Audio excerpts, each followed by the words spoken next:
In Luke 9:29, there's a Greek word that every major Bible translation has deliberately mistranslated for 2,000 years.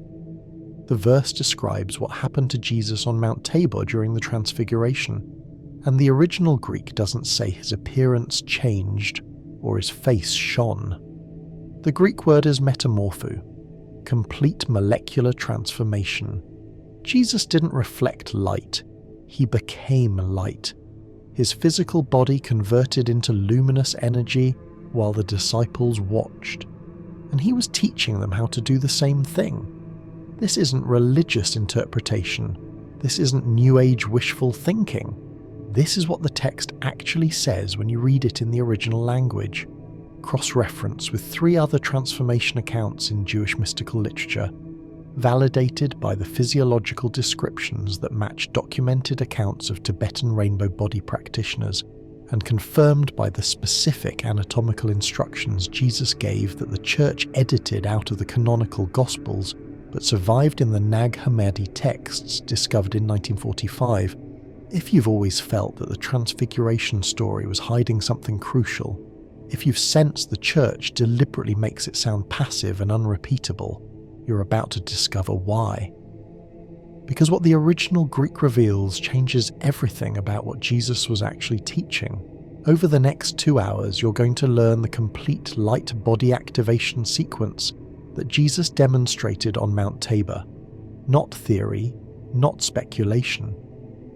The actual step-by-step physiological process described in the Greek text, explained in the Gospel of Philip's extended commentary that didn't make it into your Bible, practiced by desert fathers who documented their results in manuscripts the Vatican keeps in restricted archives, and reverse-engineered by comparing the anatomical descriptions across 15 different mystical traditions that all describe the same biological mechanism using different religious vocabulary.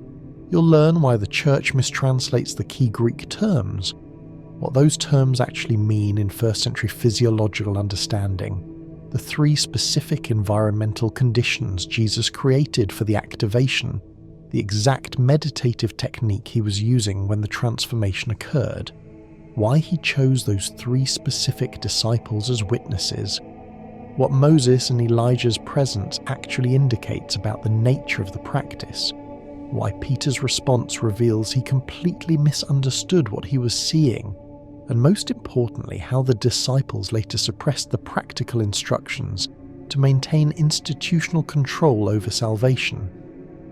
By the end of this investigation, you'll have enough historical evidence and technical detail to begin experimenting with the practice yourself. No belief required. Just historical texts, physiological mechanisms, and 2,000 years of practitioners reporting identical results using the same methods. The verse reads in most English translations, "As he was praying, the appearance of his face changed, and his clothes became dazzling white." Harmless, poetic, metaphorical. The kind of language that makes the Transfiguration sound like a one-time supernatural event that proved Jesus was God. Something impossible for regular humans to achieve, which is exactly why the translators chose these words. But the Greek text says, "And it happened while he prayed, the appearance of his face became heteron, and his clothing became white exastrapton." Every single word in that sentence carries technical meaning that the English translation obscures. Let's break down what Luke actually wrote, using first-century understanding of these terms, because Luke wasn't a theologian creating religious metaphor. He was a physician trained in Greek medical tradition, writing in the technical vocabulary of Hippocratic and Galenic medicine, describing physical phenomena he was trying to make sense of with the anatomical knowledge available in 60 CE. Heteron doesn't mean changed, it means became other, fundamentally different, a different category of existence. The Greek language had multiple words for change. If Luke meant Jesus' appearance altered while remaining fundamentally the same substance, he would have used alioun, which means to alter or modify something while it remains itself. If he meant transformation in the sense of reshaping or reforming, He would have used metaschematizing, changing the schema or pattern while the underlying substance persists. But Luke chose heteron, which indicates a categorical shift from one nature to another entirely different nature. This is the word used in Greek philosophy to distinguish between things that differ in essence, not just in appearance. Plato uses heteron to describe the difference between the world of forms and the material world, completely different orders of reality. Aristotle uses it to describe substantial change versus accidental change.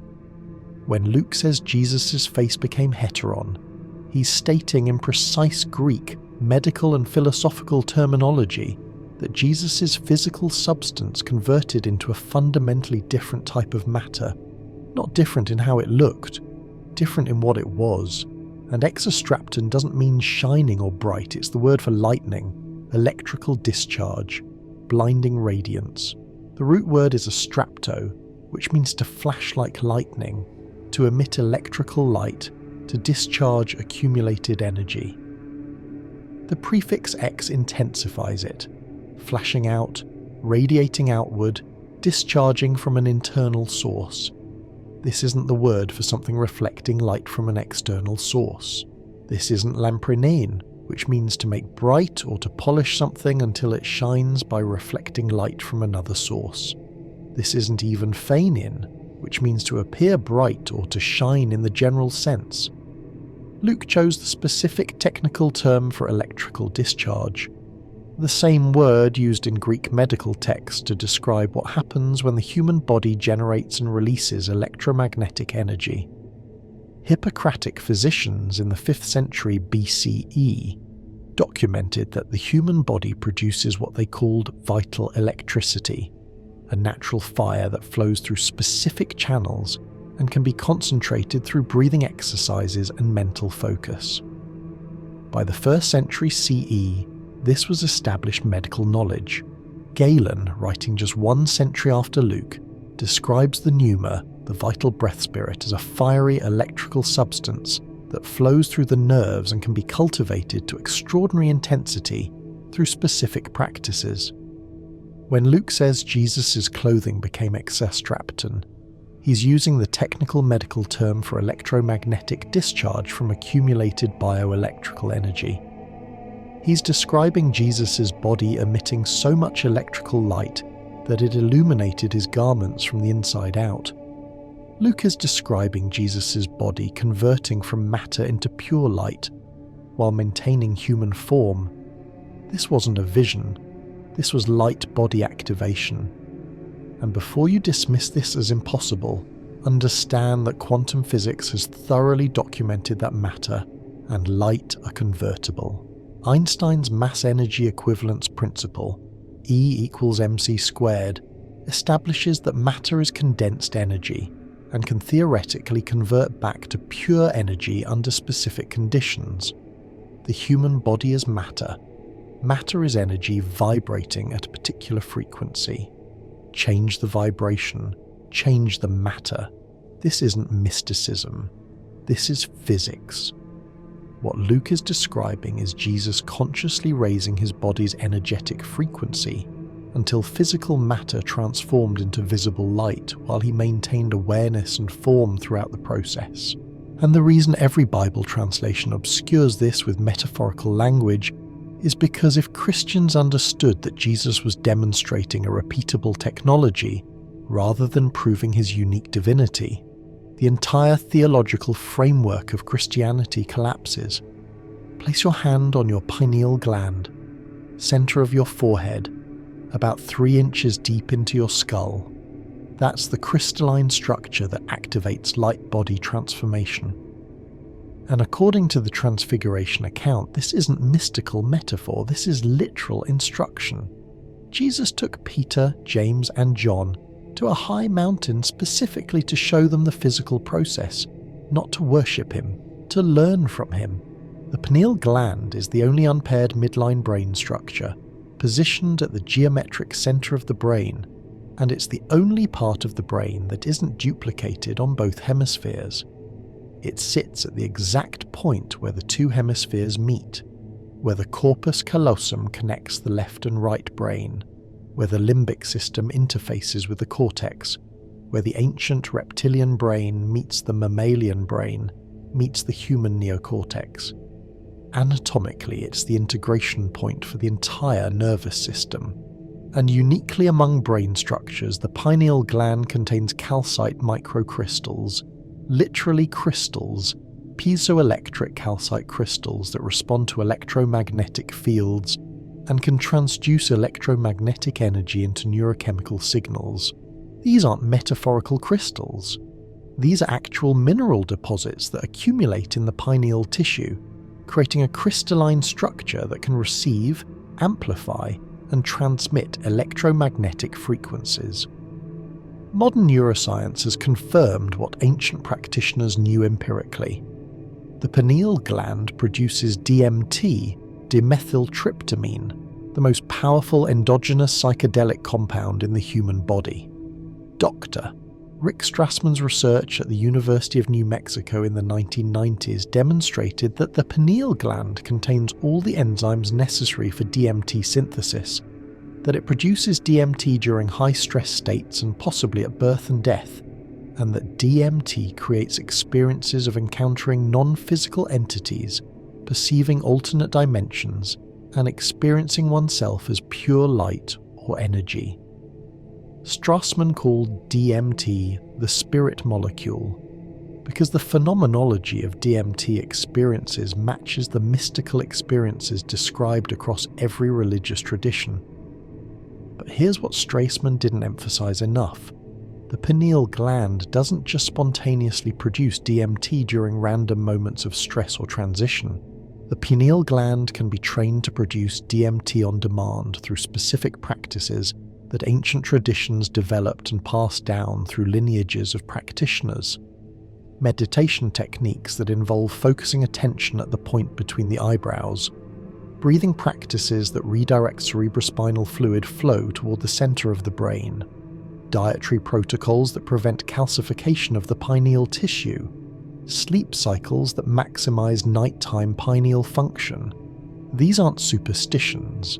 These are empirically derived methods for activating the neurochemical cascade that transforms consciousness and, according to practitioners across multiple traditions, eventually transforms the physical body itself. The text describes what the disciples saw. Luke 9:30-31 says, "And behold, 2 men were talking with him, Moses and Elijah, who appeared in glory and spoke of his departure." The Greek word for appeared is opthentes, became visible, not were there, not seemed to be there, became visible. The root word is horao, which means to see, but in the passive aorist form opthentes, it means to be made visible, to become seeable, to enter the visible spectrum. Moses and Elijah weren't ghosts. They were beings who had activated their light bodies centuries earlier, operating in frequencies the disciples couldn't normally perceive. And when Jesus raised his frequency, they became visible.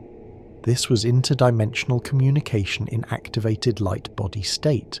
The text is describing a specific phenomenon, entities existing at frequencies beyond normal human perception, becoming visible when the observer raises their own frequency to match.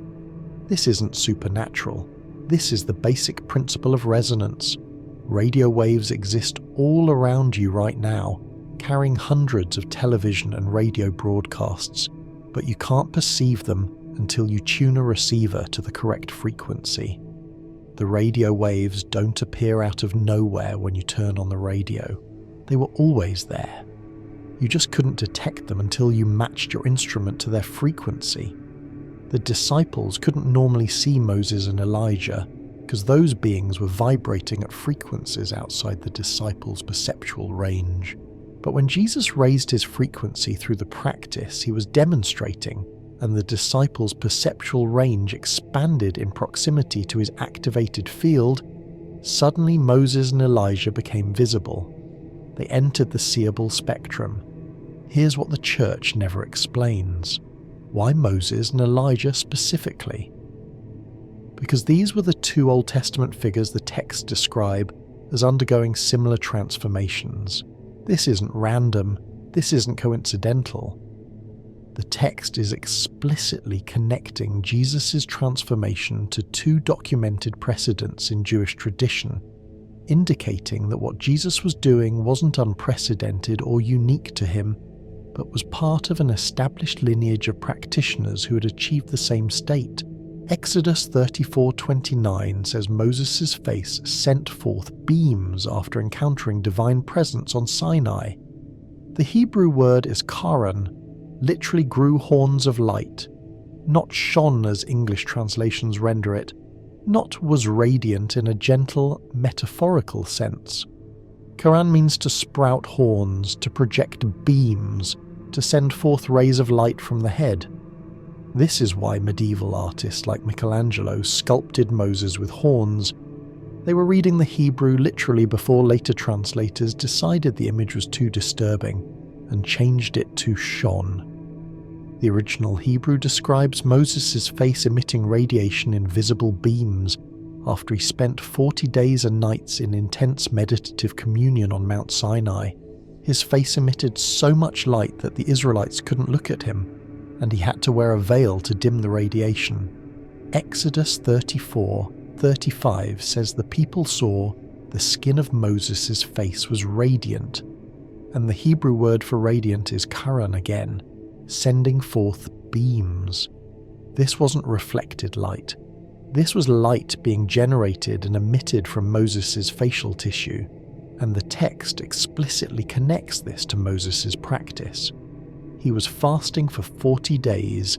He was in solitude at high altitude. He was in constant prayer state, and his face began producing visible light as a result.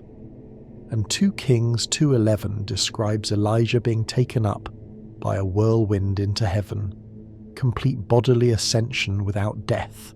The Hebrew text says, "And as they continued walking and talking, behold, chariots of fire and horses of fire separated the two of them, and Elijah went up by a whirlwind into heaven. No death, no grave, no corpse." Elijah's physical body ascended, meaning it transformed into a state that could transit between the material plane and whatever plane exists beyond normal matter.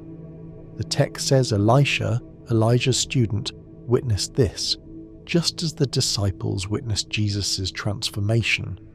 And 2 Kings 2:15 says the company of prophets who saw Elisha after Elijah's ascension said, "The spirit of Elijah rests on Elisha," indicating that Elijah's transformation created a transmittable field effect that allowed his student to access higher states more easily. This is the same principle Luke is describing with the transfiguration. Jesus activates his light body, his students witness it. The energetic field he generates makes it easier for them to access similar states. And Moses and Elijah appearing indicates that beings who have undergone this transformation maintain conscious existence and can interact with current practitioners who reach sufficient frequency levels. These weren't metaphors. These were documented cases of light body activation in the Jewish mystical tradition, and the Gospel authors expected readers to recognize the connection. But there's more evidence that this was an established practice with known methods. The Dead Sea Scrolls, discovered at Qumran in 1947, contain multiple texts describing light transformation practices among the Essenes, the Jewish mystical community that many scholars believe Jesus trained with before beginning his public ministry. The Thanksgiving Hymn Scroll, catalogued as 1 QHA, includes passages where the practitioner describes himself as "enlightened by your glorious light" and "you have made me shine with the light of your glory." Column 12 says, "You have made me a banner for the righteous and a herald of truth. I am enlightened by the light of your face." This isn't metaphorical language about moral enlightenment. The Hebrew word is or, which means physical light, visible light, luminous radiance. The practitioner is describing becoming illuminated, becoming light emitting through specific practices. And column 18 includes this: "I give you thanks, O Lord, for you have enlightened my face by your covenant, and I seek you at dawn. You have appeared to me in your strength. The language of light transforming the face, appearing at dawn after nighttime practice, seeking divine presence through intentional technique. These are descriptions of a structured meditation discipline designed to produce physiological light phenomena. Another Qumran text, the self-glorification hymn found in manuscript 4Q491, includes a passage where the speaker says, "I am reckoned with the divine beings. My dwelling is in the holy congregation. My desire is not according to the flesh. All my worth is in the glory of the holy habitation." The phrase "reckoned with the divine beings" in Hebrew is neshaftim elim, counted among the gods, numbered with the divine ones. This isn't metaphorical. The practitioner is describing achieving a state of existence that places him in the same category as divine beings, through practices that transform his substance from flesh to glory.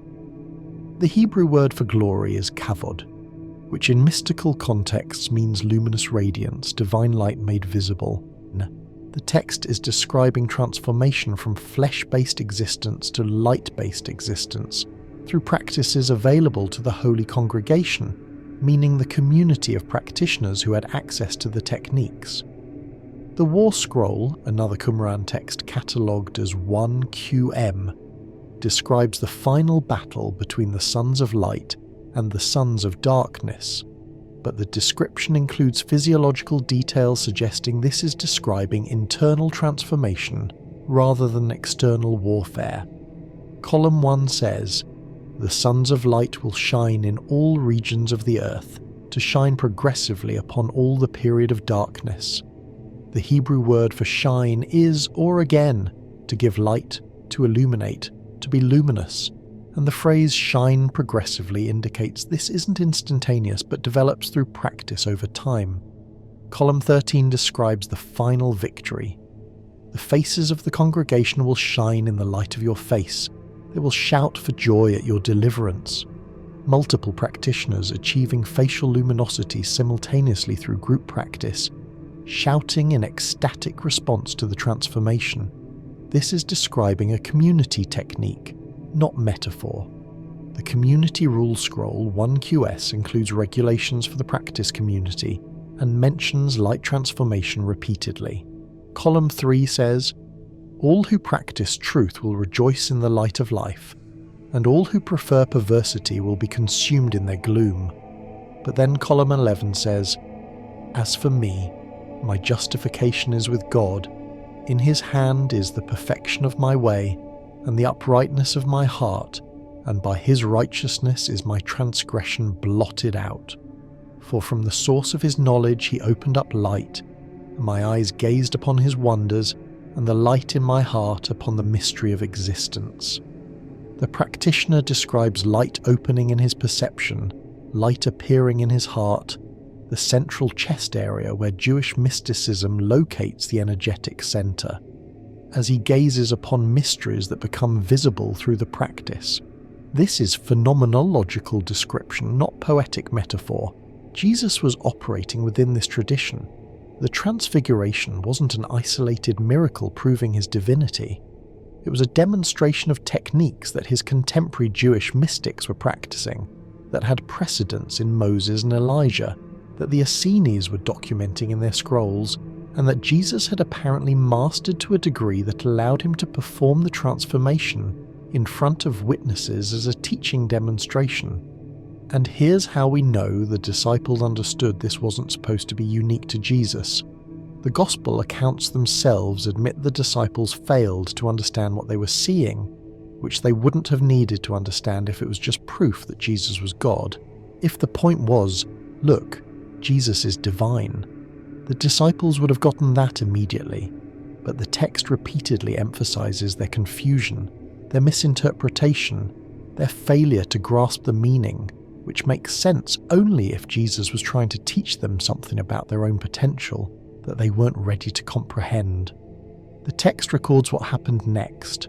Luke 9:32 says, "Now Peter and those with him were heavy with sleep, But when they became fully awake, they saw his glory and the two men standing with him. The disciples were being pulled into sleep because their nervous systems couldn't handle the frequency. This is a documented phenomenon in multiple meditation traditions. When a practitioner generates extremely high-frequency energetic states, people in proximity who aren't trained to handle those frequencies experience one of three responses. They fall asleep, they become agitated and need to leave the area, or if they have some training, they can stabilize and entrain to the higher frequency. The disciples were being pulled into sleep state as a protective mechanism. Their nervous systems detected energy levels that could potentially damage their neurology if they remained conscious, so the body initiated shutdown protocols to protect the brain. But they forced themselves awake, Dia Gregorissants having thoroughly awakened and witnessed the full transmission. The Greek word dia Gregorio means to awaken fully, to remain awake through effort to resist the pull towards sleep. This wasn't natural waking. This was forced wakefulness maintained through will, despite physiological pressure to lose consciousness. And by forcing themselves to stay awake in proximity to Jesus' activated field, the disciples' own systems began entraining to the higher frequency, which is why they could then perceive Moses and Elijah. Their perceptual range temporarily expanded through resonance with Jesus' state. This is the same principle used in every initiatory tradition. The guru or master activates a high-frequency state. The student sits in proximity and struggles to maintain awareness. The student system gradually entrains to the higher frequency through repeated exposure. Eventually, the student can access that frequency independently. It's not supernatural, it's biophysics. Neural networks entrain to stronger nearby fields through electromagnetic resonance.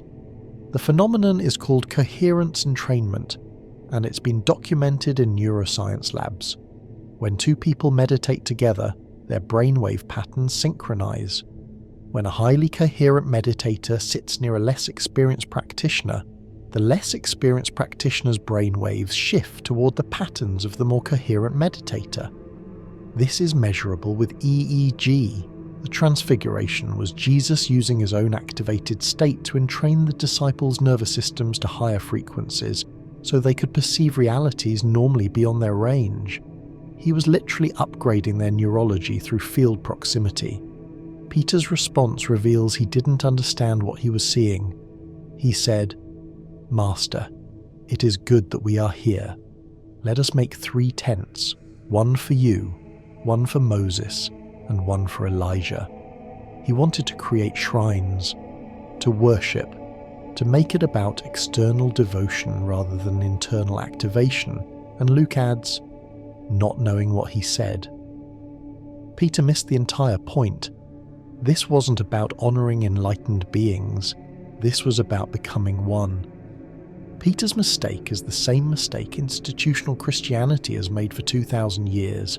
Peter wanted to build structures to commemorate the event, to create sacred sites where people would come to worship the memory of the transformation, rather than understanding that the point was to learn how to perform the transformation themselves. He wanted to freeze the moment in time, to preserve it as a unique miracle, to establish a place where people would come to revere what happened, rather than recognizing that Jesus was demonstrating a practice that Peter himself was supposed to learn and replicate. And Luke's editorial comment, not knowing what he said, indicates that Luke understood Peter had completely misinterpreted the teaching, which means Luke understood the correct interpretation, which means there was a segment of the early Christian community that knew the Transfiguration was meant to be a teaching demonstration of human potential, rather than proof of Christ's unique divinity. The text describes what interrupted Peter's misunderstanding. Luke 9:34-35.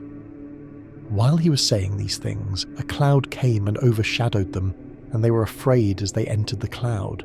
And a voice came out of the cloud saying, "This is my son, my chosen one, listen to him." The Greek word for overshadowed is episkiason, the same word used to describe the Holy Spirit overshadowing Mary at conception in Luke 1:35. This wasn't natural cloud.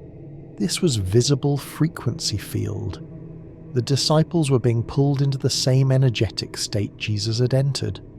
The word apeskiason means to cast a shadow over, but in Greek mystical context it means to envelop in divine presence, to be covered by energetic field, to be immersed in a denser-than-air luminous substance. Philo of Alexandria, a 1st century Jewish philosopher writing at the same time Luke was writing, uses apeskiason to describe the luminous cloud that filled the tabernacle in Exodus 40, which Philo interprets as a visible manifestation of the divine logos, the organizing intelligence of the cosmos, descending into material form. Luke is using the same term to describe the phenomenon on Mount Tabor, indicating he's describing a visible, tangible energy field that enveloped the disciples, and the voice speaking from the cloud is giving specific instruction. This is my son, my chosen one. Listen to him, not worship him, not believe in him as your saviour. Listen. The Greek is akouet, present imperative, active, second person plural, continuous action directed at the disciples. Keep listening, keep receiving the transmission, keep paying attention to what he's teaching, because Jesus was teaching a technology, not theology, a practice, not a belief system. And the practice was how to activate your light body while still in physical form. The voice from the cloud is emphasizing the critical instruction. Pay attention to the teaching, not just the spectacle.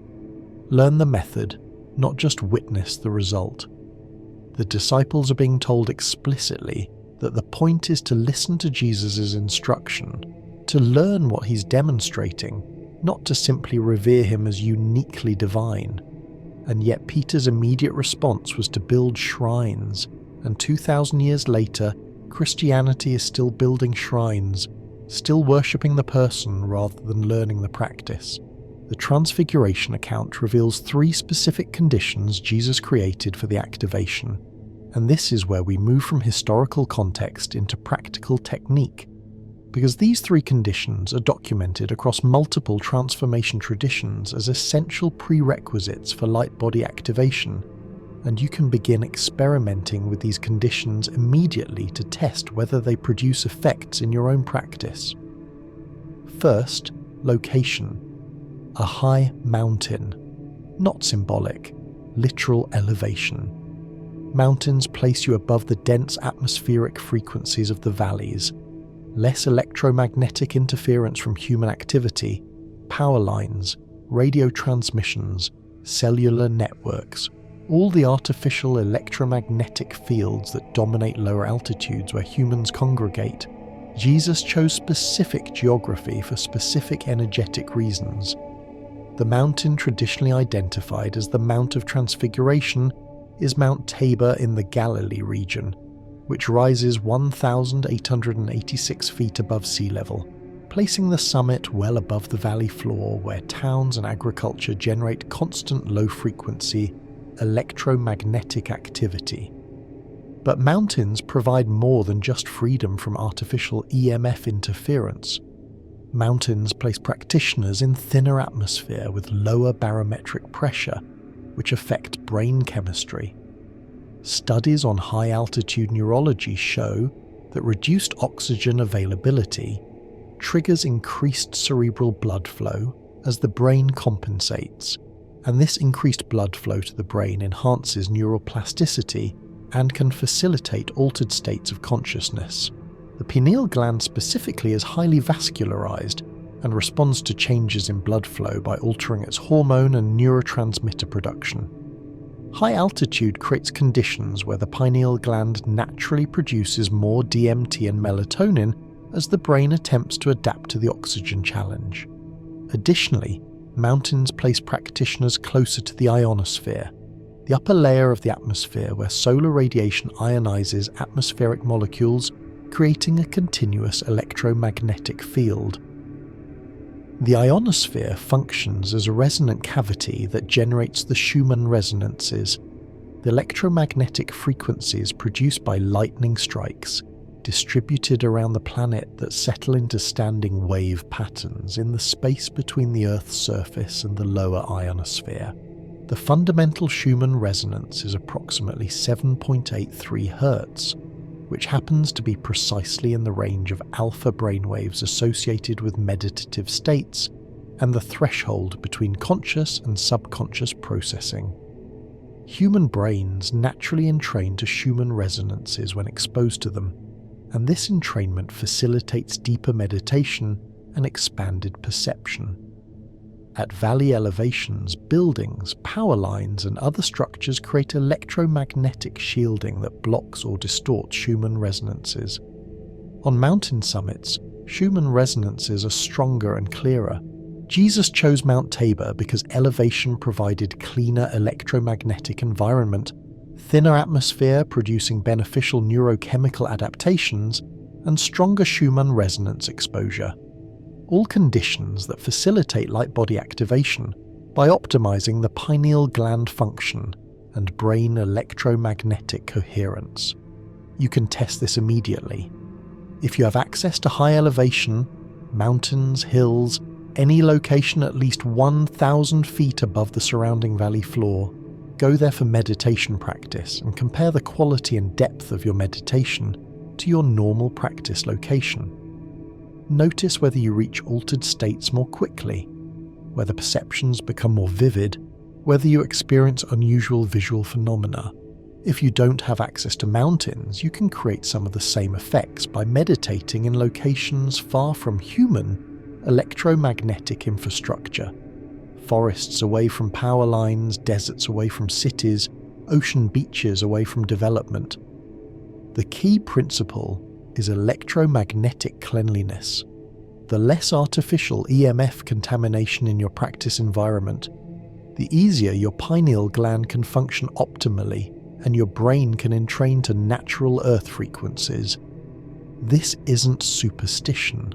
This is practical biophysics that you can verify through experimentation. Second, witnesses. 3 disciples, not 12. Peter, James, and John, the inner circle who had demonstrated capacity for advanced teaching. Luke 8:51 shows Jesus took only these 3 into Jairus' house to witness him raising the dead. Mark 14:33 shows he took only these 3 deeper into Gethsemane, while the other disciples waited further back. Mark 5:37 records Jesus allowing only these 3 to accompany him to raise Jairus' daughter, while the other disciples stayed behind. These weren't random selections. These 3 disciples were being prepared for transmissions the others couldn't yet handle. This wasn't favoritism, this was physics. Their nervous systems were calibrated for higher frequencies. How did Jesus determine they were ready? The same way any meditation teacher determines student readiness, by observing response to previous practices and teachings. A student who can maintain concentration during preliminary practices, who shows stable emotional regulation, who demonstrates consistent discipline, who doesn't become inflated with spiritual pride or collapsed with spiritual doubt, that student has the neurological coherence to handle more advanced transmissions without psychological destabilization. The problem with transmitting advanced practices to unprepared students isn't that the practices won't work. The problem is they might work, and the student system isn't ready to integrate the results. When someone with unstable psychological foundation or incoherent nervous system activation experiences profound altered states, they often develop spiritual psychosis, grandiose delusions of unique chosenness, paranoid beliefs about persecution by dark forces, inability to distinguish between inner vision and external reality, and compulsive need to convince others of their special status. These aren't side effects of authentic practice. These are symptoms of premature activation in an unprepared system. Jesus screened his disciples carefully, selected the 3 whose systems showed readiness, and took only them to witness the advanced demonstration. This is responsible teaching methodology, present in every legitimate tradition. Zen Buddhism has formal recognition of student progress through koan work before transmission of advanced practices. Tibetan Buddhism has preliminary practices students must complete before receiving tantric initiations. Sufism has stages of student development marked by the sheikh before teaching advanced dhikr techniques. Kashmir Shaivism requires students to establish concentration and ethical conduct before receiving Shakti transmission. Every authentic tradition protects students from premature exposure to practices their systems aren't ready to integrate. How do you know if you're ready for advanced practices? Honest self-assessment using these criteria. Can you maintain single-pointed concentration for at least 30 minutes without distraction? Have you established daily meditation practice that you maintain regardless of mood or circumstances? Do you have stable emotional regulation, not emotional suppression, but capacity to experience emotions fully without being overwhelmed or compulsively acting them out? Have you resolved major psychological trauma, or are you actively working with a qualified therapist on trauma resolution? Do you have stable life circumstances, housing, relationships, work, that won't be destabilized by profound shifts in perception? Can you hold paradox without collapsing into black and white thinking? Do you have community or friendship support that will remain stable even if you change substantially? If you can honestly answer yes to these questions, you have the foundation for advanced practice. If you can't, your work is to build this foundation first. This isn't gatekeeping, this is practical safety. Advanced practices work. Make sure your system is ready to handle the results before you activate them. Third, prayer. While he prayed. The Greek is proseuchistai, continuous prayer state. Not asking for things, not reciting words, sustained altered consciousness. Jesus entered a specific meditative frequency and held it until physical transformation occurred. The text describes this as the trigger moment. While praying, metamorphosis happened. Cause and effect. Repeatable process. But what specific practice was Jesus using? The canonical Gospels don't preserve the technical details, which is exactly where we need to turn to the non-canonical texts that the early church excluded from the Bible, precisely because they contained the practical instructions, rather than the theological interpretations. The Gospel of Philip, discovered at Nag Hammadi in 1945, and dated to approximately 250 CE but based on earlier sources, potentially contemporary with the canonical Gospels, includes a passage that seems to describe the transfiguration from a different perspective. Light and darkness, life and death, right and left are brothers of one another. They are inseparable. Because of this, neither are the good good, nor evil evil, nor is life life, nor death death. For this reason, each one will dissolve into its earliest origin. But those who are exalted above the world are indissoluble, eternal. That passage seems cryptic until you read the next section. The names given to the worldly are very deceptive, for they divert our thoughts from what is correct to what is incorrect. Thus, one who hears the word God does not perceive what is correct, but perceives what is incorrect. So also with the Father and the Son and the Holy Spirit, and life and light and resurrection and the church and all the rest, people do not perceive what is correct, but they perceive what is incorrect, unless they have come to know what is correct. The names which are heard are in the world to deceive. If they were in the eternal realm, they would at no time be used as names in the world, nor were they set among worldly things. They have an end in the eternal realm. Philip is explaining that the theological terms used in Christian teaching are deliberate obscurations of practical realities. When the text says God, it's referring to a state of consciousness. When it says Holy Spirit, it's referring to energetic activation. When it says resurrection, it's referring to light body transformation. The theological vocabulary conceals the practical instruction. But then Philip gives the key. One single name is not uttered in the world, the name which the Father gave to the Son. It is the name above all things, the name of the Father. For the Son would not become Father unless he wore the name of the Father. Those who have this name know it, but they do not speak it. But those who do not have it do not know it. This is describing a practice technique. There's a specific name, a sound, a vibration, a mantra that practitioners use to activate the transformation. The name isn't spoken externally because speaking externalizes the vibration.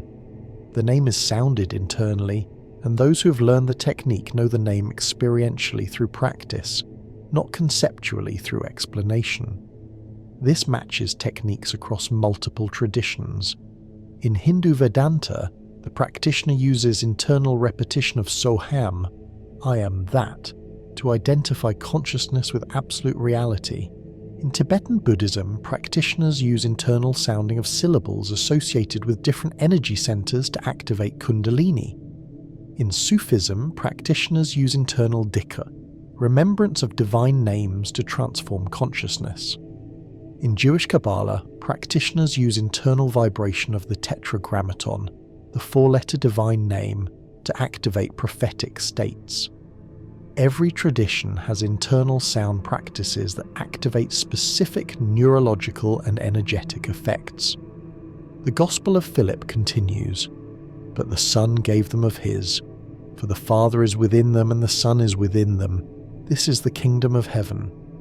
The teaching is that the Father, absolute consciousness, and the Son, individuated consciousness capable of transformation, are both internal realities, not external entities. The practice is internal sound work that connects individuated awareness to absolute awareness, and this connection is what the text calls kingdom of heaven.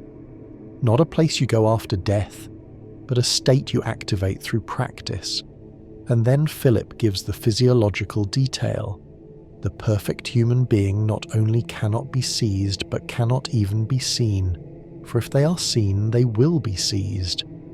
In no other way will a person be able to acquire this quality except by putting on the perfect light and becoming perfect light.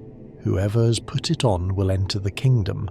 This is the perfect light, becoming perfect light, not reflecting light, becoming light through practice. And those who achieve this transformation become unseeable by normal human perception, which matches exactly what Luke describes about Moses and Elijah being invisible until Jesus raised his frequency to match theirs. The specific technique can be reconstructed by comparing Philip's descriptions with other texts. The Gospel of Thomas, another Nag Hammadi text, includes saying 77. Jesus said, "I am the light that is over all things. I am all. From me all came forth, and to me all attained. Split a piece of wood, I am there. Lift up the stone, and you will find me there." This isn't claiming Jesus is uniquely divine. This is teaching that consciousness itself is light. That light is the fundamental reality from which material world emerges and to which it returns, and that this light is present in all matter because all matter is condensed light. The instruction, split wood and lift stone, means investigate matter deeply enough and you find light. This is precisely what quantum physics confirms. Matter is energy, and energy is electromagnetic radiation, which is light. Jesus is teaching that the I am consciousness present in every human is the same light that constitutes all reality, and by identifying awareness with this light rather than with the body, consciousness can transform the body back into its light nature. Saying 24 of Thomas gives the practice.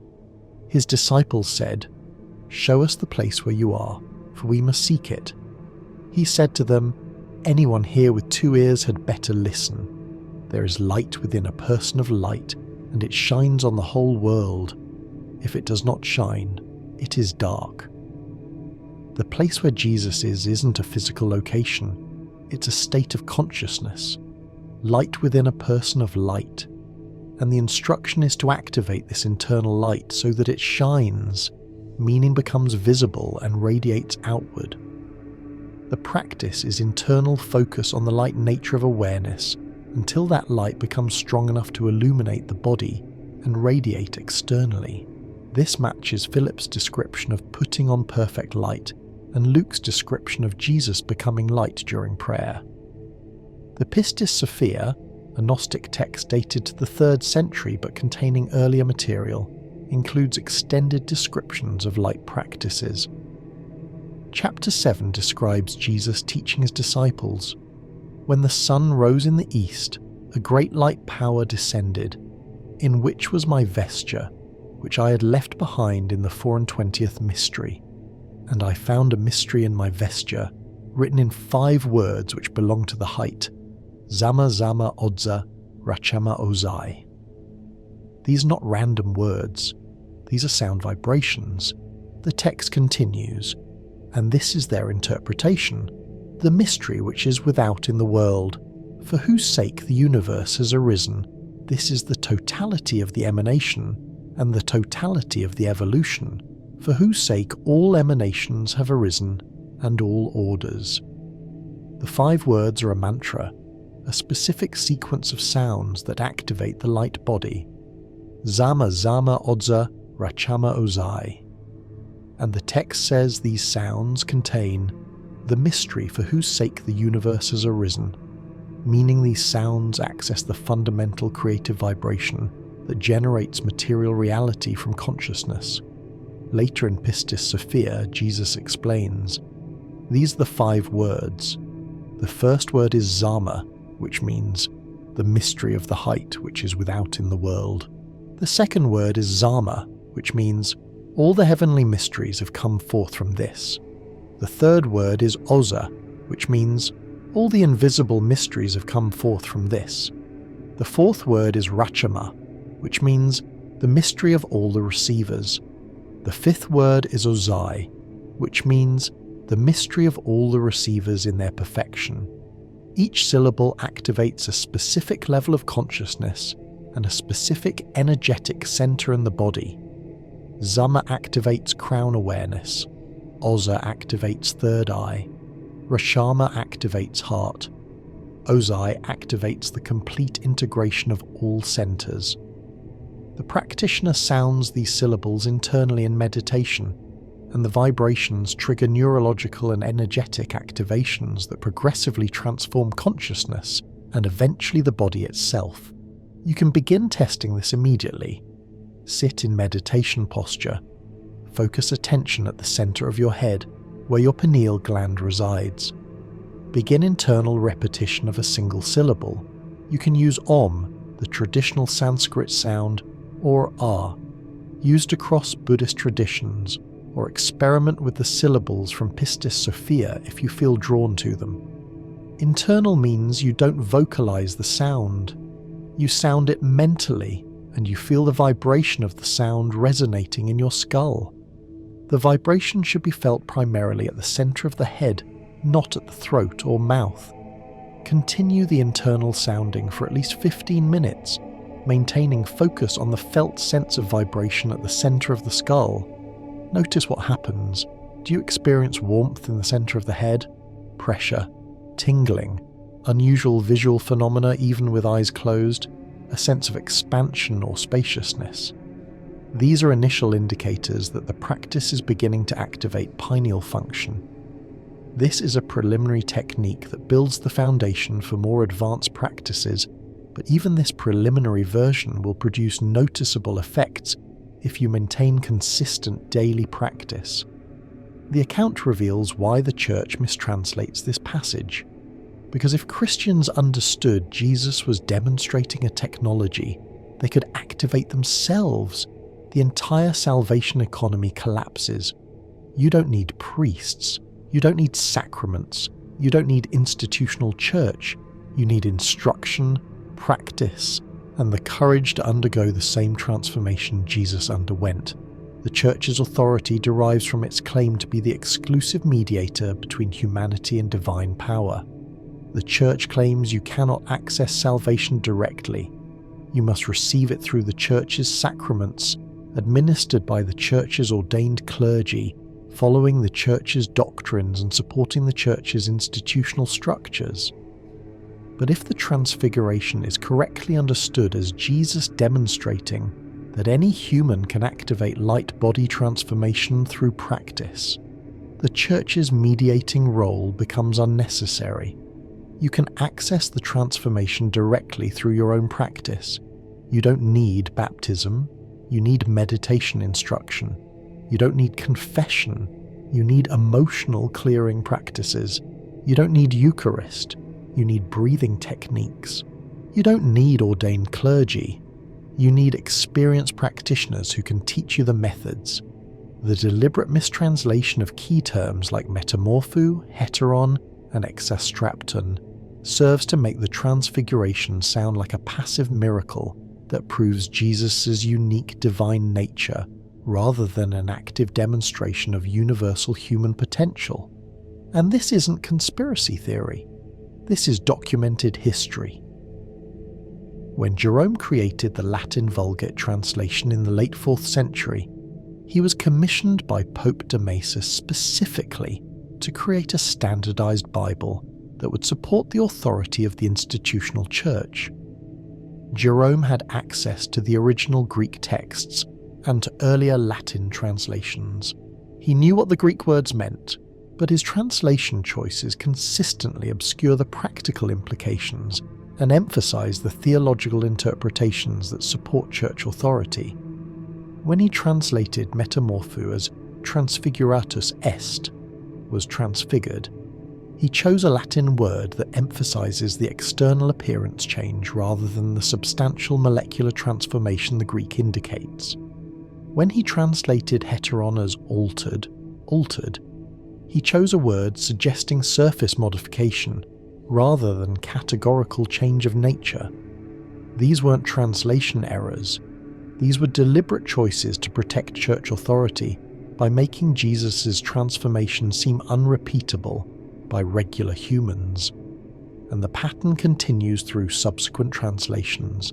When William Tyndale created the first English Bible translation in the 1520s, he was working from Greek and Hebrew sources and could have corrected Jerome's theological biases, but Tyndale was eventually executed for heresy, and his translation was suppressed because it included too many practical and democratic implications.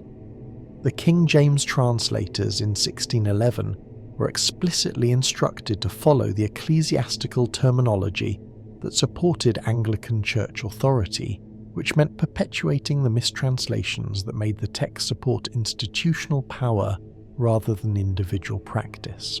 Modern translations claim to be going back to the Greek sources, but they're still using theological frameworks that assume Jesus was uniquely divine rather than exemplifying human potential. So they continue choosing English words that obscure the practical implications. Matthew's version of the Transfiguration adds crucial detail that further confirms this was light body activation rather than divine miracle. Matthew 17:2 says, "His face shone like the sun, and his clothes became white as light." The Greek for shone is elampson, blazed, radiated. Same word used for lightning and fire, and white as light is lokahos to phos, not white like cloth, white like pure photons. Jesus' molecular structure converted to coherent light while maintaining human morphology. Matthew's a different author writing for a different audience, but he's describing the same event with the same emphasis on light emission rather than light reflection. If this was just metaphorical language about spiritual glory, the Gospel authors wouldn't all consistently use technical terms for light emission. They would use the standard Greek vocabulary for divine radiance or heavenly glory. But all three synoptic Gospels, Matthew, Mark and Luke, use terminology indicating electrical discharge, photon emission, electromagnetic radiation. They're all describing the same physical phenomenon using the most accurate vocabulary available in 1st century Greek for what they witnessed. Mark's version adds more. Mark 9:3 says, His clothes became radiant, intensely white, as no one on earth could bleach them. The Greek stilbonta, gleaming, glistening, describes metallic brilliance. This is the word used for highly polished metal reflecting light, for wet surfaces shimmering in sunlight, for anything with mirror-like reflective quality. And the phrase, as no one on earth could bleach them, confirms this wasn't reflected light. No earthly process could create this radiance because it wasn't coming from external source. It was emanating from his activated light body transmuting physical matter into luminous energy. Mark is emphasizing that this wasn't achieved through any normal material means, not white fabric, not reflected sunlight, not anything explicable through ordinary physical processes. This was matter converting to light from the inside out, which is exactly what light body activation produces according to traditions that practice it. The Tibetan Buddhist tradition documents rainbow body achievement, where practitioners through decades of meditation practice gradually transform their physical bodies into light, and at death their bodies dissolve into rainbow light, leaving no corpse behind. This isn't mythology. This is documented by multiple Western observers. In 1998, Dr. Francis Tiso, a Tibetan Buddhist scholar and Catholic priest, investigated the case of Khenpo Achur, a Tibetan monk who died in 1998 and whose body reportedly shrank and dissolved over several days, leaving only hair and fingernails. Dr. Tiso interviewed witnesses and collected photographs showing the body visibly shrinking. Similar cases are documented throughout Tibetan history, with the most recent verified case being Khenpo Achur in 1998, and another case, Lama Karma Rinpoche, in 2013. The Tibetan tradition calls this achievement jalus, or rainbow body, and it's accomplished through practices called dzogchen and mahamudra that involve decades of meditation training focusing on the nature of mind and the light nature of phenomena. The practice progression involves recognizing awareness itself as luminous, recognizing thoughts as expressions of that luminosity, recognizing the body as condensed light, and eventually transforming the body's material substance back into light through sustained identification with light as fundamental reality. David Steindl-Rast, a Benedictine monk who studied Tibetan Buddhism extensively, documented that rainbow body achievement follows a consistent pattern. The practitioner typically meditates in sealed room for 7 to 10 days after death, during which time the body emits light visible from outside the room, shrinks progressively, and eventually disappears or reduces to thumbnail-sized relics. Witnesses describe the room filling with rainbow-coloured light and sweet fragrances. This matches the descriptions in the Transfiguration accounts. Light emission, radiance that cannot be produced by earthly means, witnesses experiencing fear and awe, the sense of entering into an altered realm. Jesus demonstrated the same transformation these Tibetan practitioners achieve, but he did it while alive rather than at death, and he did it temporarily and reversibly rather than permanently, which suggests even greater mastery of the technique than rainbow body achievers who accomplish it only at death's transition. The text describes what happened when the experience ended. Luke 9:36. And when the voice had spoken, Jesus was found alone, and they kept silent and told no one in those days anything of what they had seen. Jesus returned to normal density, the light body deactivated, but he had demonstrated the full sequence: enter prayer state, raise frequency, transform matter to light, maintain consciousness throughout, return to physical form. Complete control over molecular structure through consciousness alone. The reversibility is the crucial detail that most practitioners never achieve. Most meditation traditions document one-way transformations, mystics who enter permanent altered states and can no longer function in normal reality, or rainbow body practitioners who transform at death and cannot return. Jesus demonstrated reversible transformation, which requires not just the ability to raise frequency, but also the ability to lower frequency back to normal material existence, while maintaining conscious continuity throughout both transitions.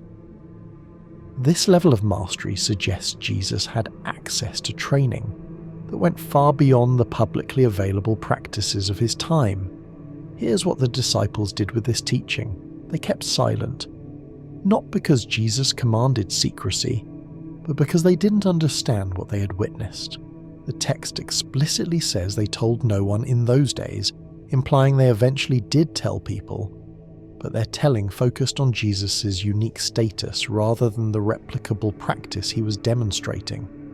And when they later built the church, they turned the Transfiguration into proof of Jesus' unique divinity rather than demonstration of universal human potential. They created worship instead of practice, theology instead of technology. This wasn't deliberate conspiracy by evil men. This was sincere misunderstanding by confused students who witnessed something profound, failed to comprehend the teaching, and created religious structures based on their misinterpretation. The tragedy isn't that the church suppressed Jesus' teaching. The tragedy is that his closest students never understood it in the first place. But there's evidence that some members of the early Christian community did understand.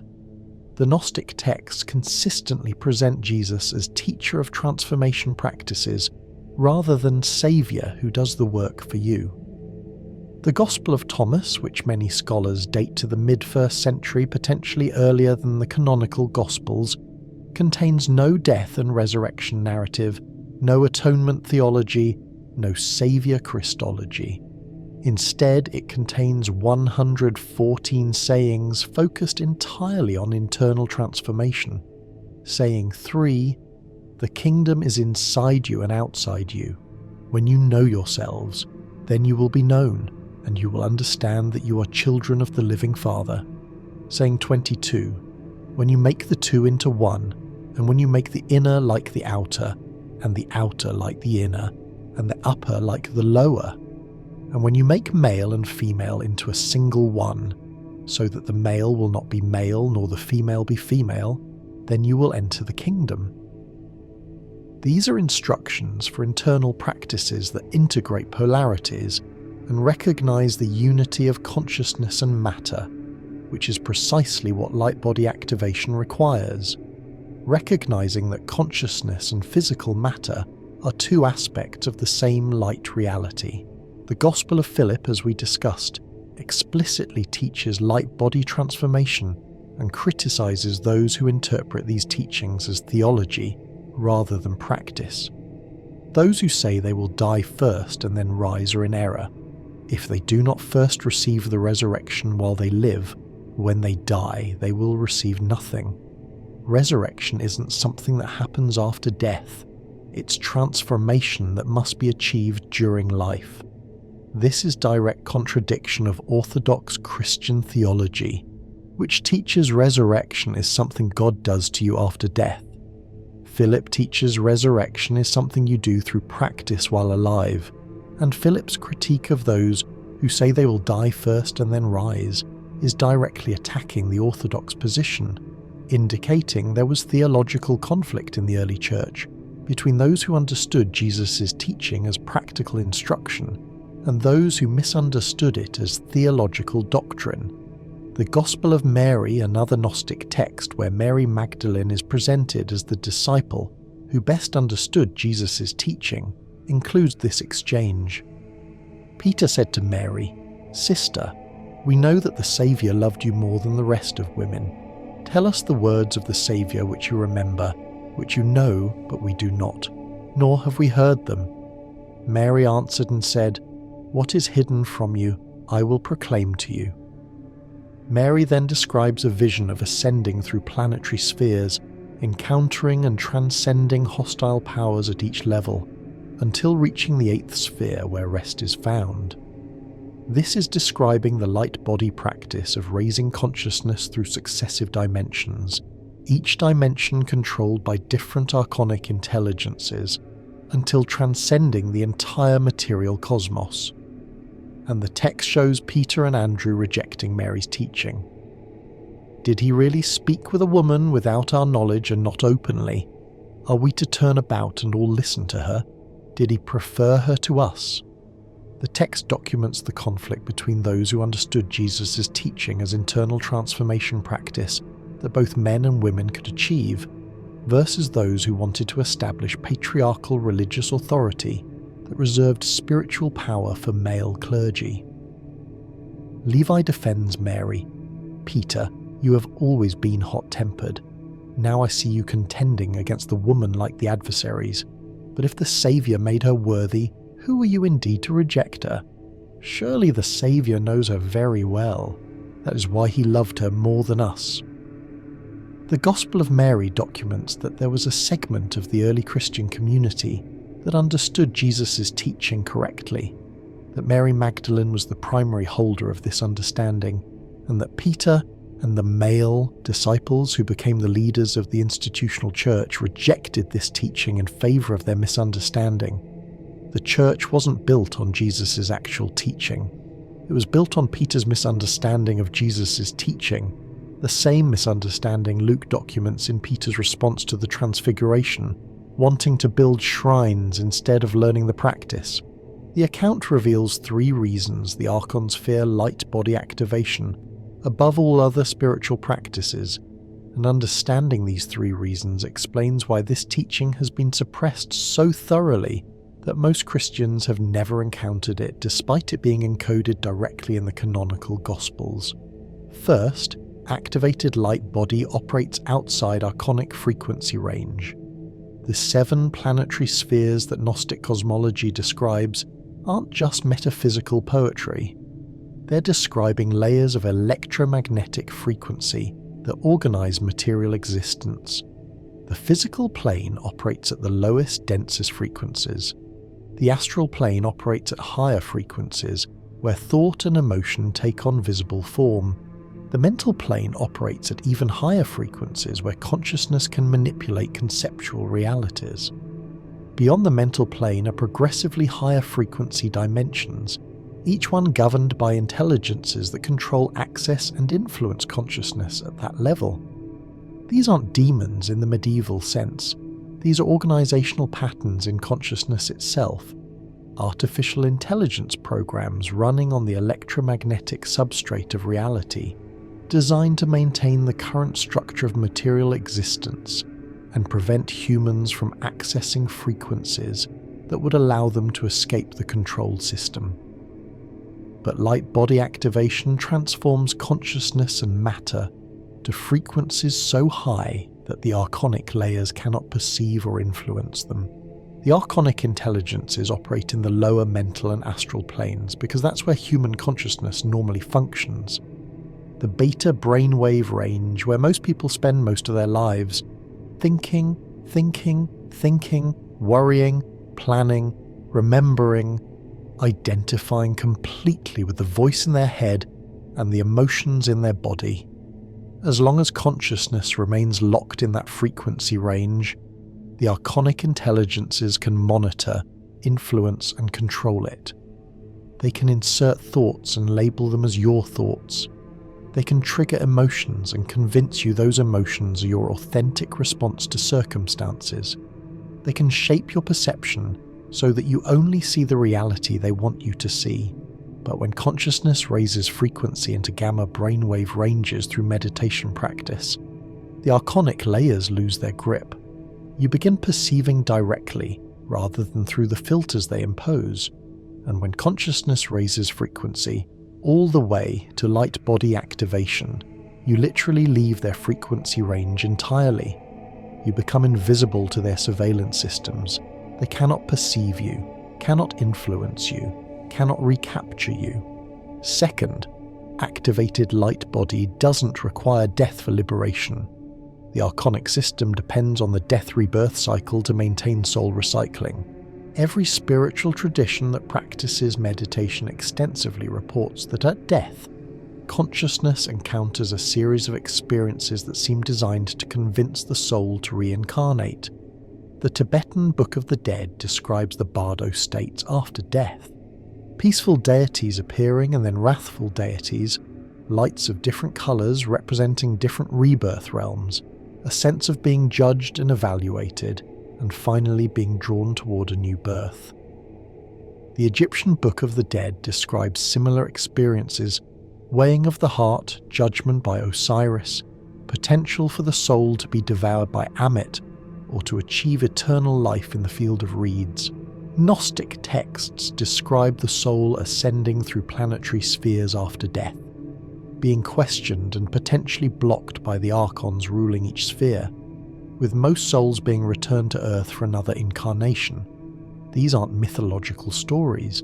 These are phenomenological reports describing what happens after death, according to people who claim to remember death experiences from previous lives, or who have accessed these experiences through deep meditation.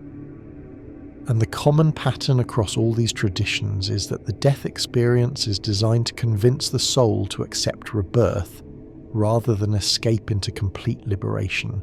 The lights and beings encountered are described as basically benevolent in some traditions, or as potentially malevolent in others, but the function is the same: to guide or trick or force the soul back into incarnation. The Tibetan tradition teaches that if you recognize all the phenomena encountered after death as projections of your own mind and don't react with attraction or aversion to any of them, you can achieve liberation rather than rebirth. But that requires extraordinary training and awareness to maintain during the death transition. Most souls, unprepared and disoriented by the death experience, react instinctively to the phenomena they encounter and end up accepting rebirth. But light body activation allows conscious exit from the material plane without passing through death. If you transform your body into light while alive and maintain consciousness throughout the transformation, you don't have to go through the death-rebirth cycle. You bypass the entire archonic structure.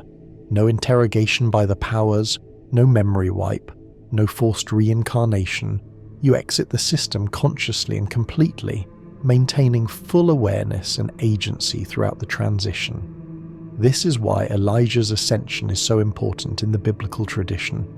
He achieved bodily ascension without death, proving that liberation doesn't require dying. And this is why the archonic system fears light body activation above all other practices. Every other spiritual practice, prayer, meditation, devotion, service, moral development, can be accommodated within the death-rebirth cycle. You become a better person, you get a better rebirth, but you stay in the system. Light body activation is the exit. It's the escape route, and the archons cannot allow humans to know this exit exists. Third, activated light body can trigger mass awakening through morphic resonance. This principle was documented by Rupert Sheldrake in his theory of morphic fields, which proposes that when a member of a species learns a new behaviour, it becomes easier for other members of the species to learn that same behaviour, even if they have no physical contact with the first learner. Sheldrake collected hundreds of examples. A new species of bird in England learns to open milk bottles to drink the cream, and within a few years birds across England are doing it despite no opportunity for direct learning. Rats in one laboratory learn a complex maze, and rats in a different laboratory on a different continent learn the same maze faster than the first group did, as if the learning from the first group somehow makes it easier for the second group. Humans learn a new skill, and subsequent learners pick it up progressively faster even when taught by different instructors using different methods. Sheldrake proposed that learning creates a morphic field, a pattern in the fabric of reality, that makes subsequent learning of the same pattern easier through resonance with the established field.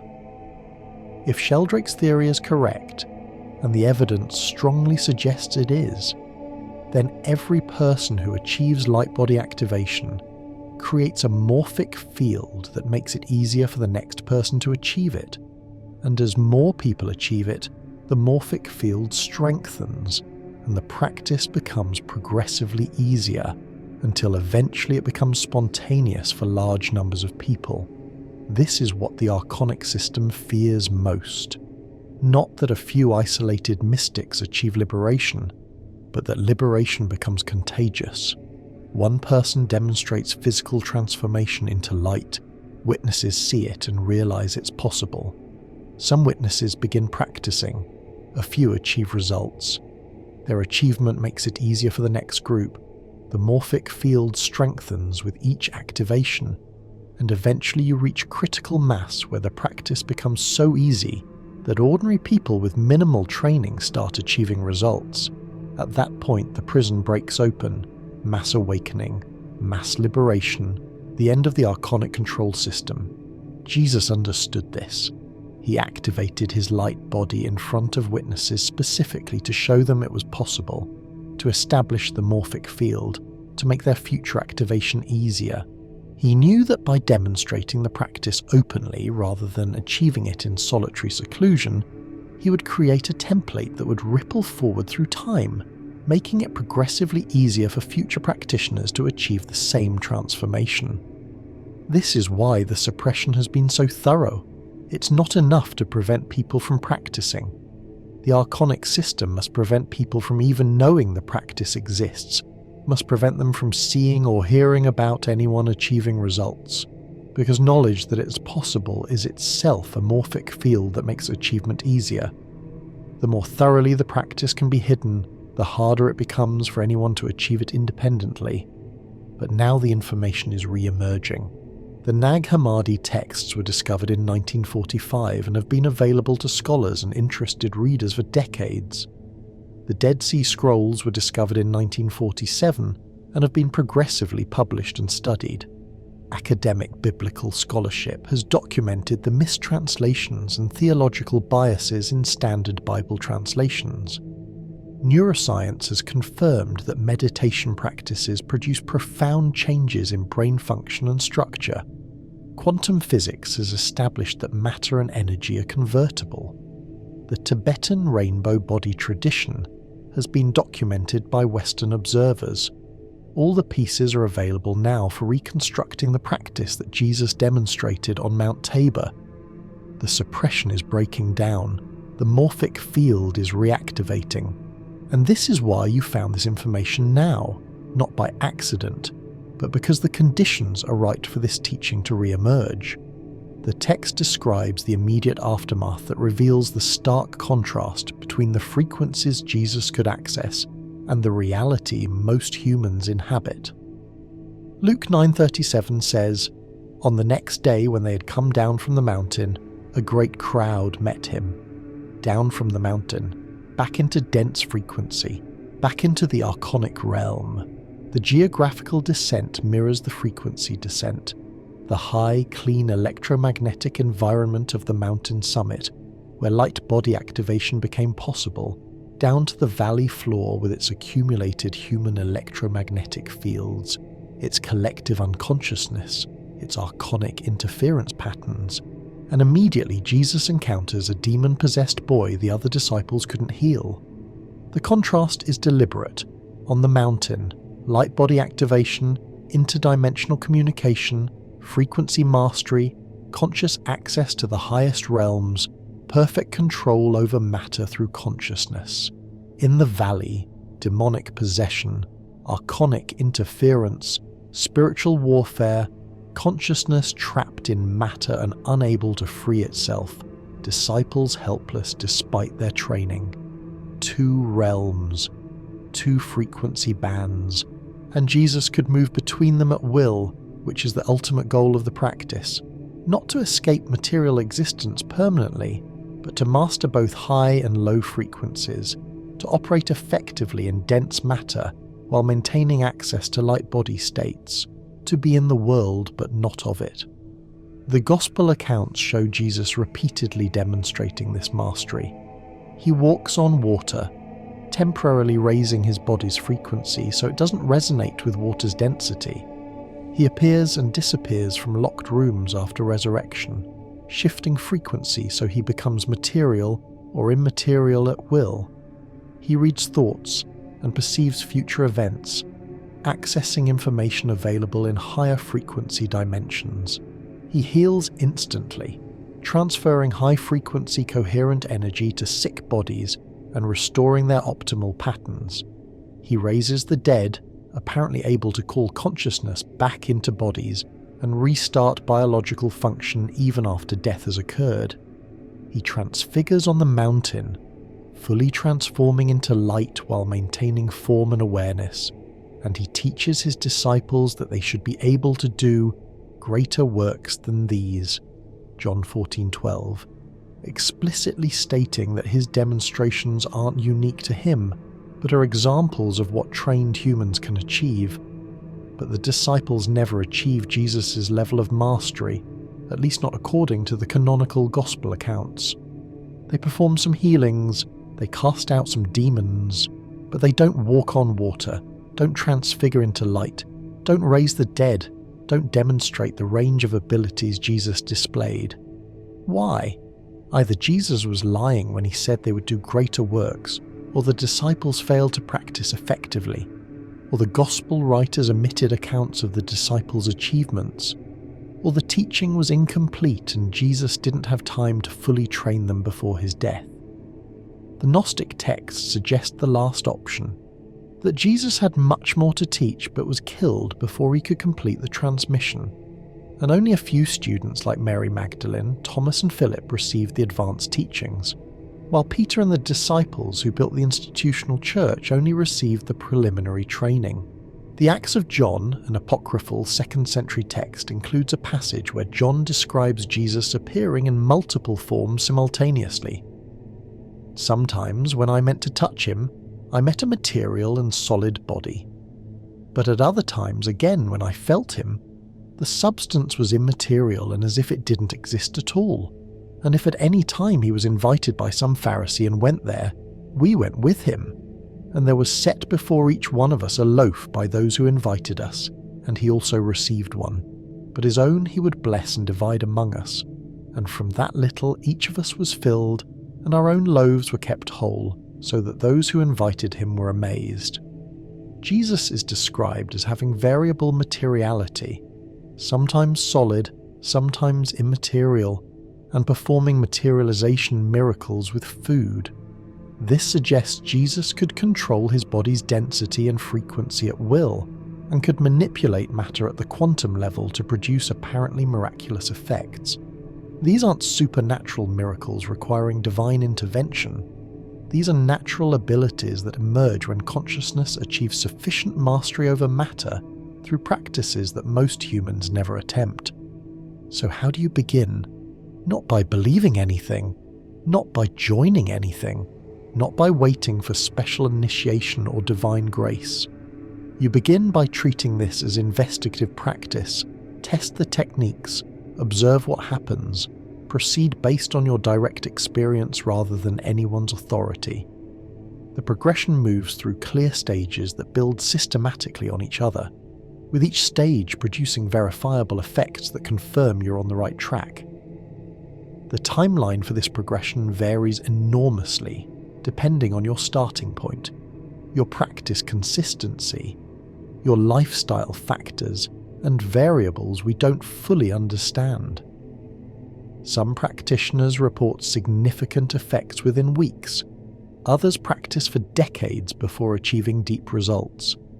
Don't approach this with timeline expectations. Approach it as lifelong practice where any results are welcome but not demanded. Stage 1 is establishing foundational concentration. This is preliminary to light body work but absolutely essential. Without basic concentration ability, you cannot maintain awareness through the intense experiences that advanced practices produce, and you risk psychological destabilization if you achieve results without the stability to integrate them. Foundational concentration means developing the ability to place attention on a chosen object and maintain it there for at least 30 minutes with minimal distraction. The object can be breath sensation at the nostrils, a visualization like a colored sphere, a mantra repeated internally, or any clear focal point. The specific object matters less than the quality of concentration you develop. Start with 10 minutes daily, Sit in comfortable position with spine erect but not rigid. Choose your focal object. Return attention to it every time you notice attention has wandered. Don't judge yourself for distraction. Noticing distraction and returning to the object is the practice. Gradually extend duration to 15 minutes, then 20, then 30. Within 2 to 3 weeks of daily practice, you'll notice changes. Less mental chatter during practice, longer periods of stable focus, fewer intrusive thoughts, and a quality of mental clarity that persists somewhat into daily life after practice. Within 2 to 3 months, you'll achieve access concentration, the ability to remain focused for 30 continuous minutes, with only occasional brief distractions that you notice and correct immediately. This is the foundation. Don't proceed to advanced practices until you've established access concentration. It's not glamorous. It's not mystical. It's basic mental training. But it's required. Every authentic tradition requires this foundation. Tibetan Buddhism requires years of preliminary Ngondro practice. Zen requires intensive zazen establishing concentration before koan work. Sufism requires dhikr practice, establishing focus before advanced techniques. Kashmir Shaivism requires dharana concentration before meditation and samadhi. There are no shortcuts. Build the foundation. Stage 2 is establishing energetic sensitivity. Once you have basic concentration, you can begin noticing subtle energy phenomena that your previous level of mental noise obscured.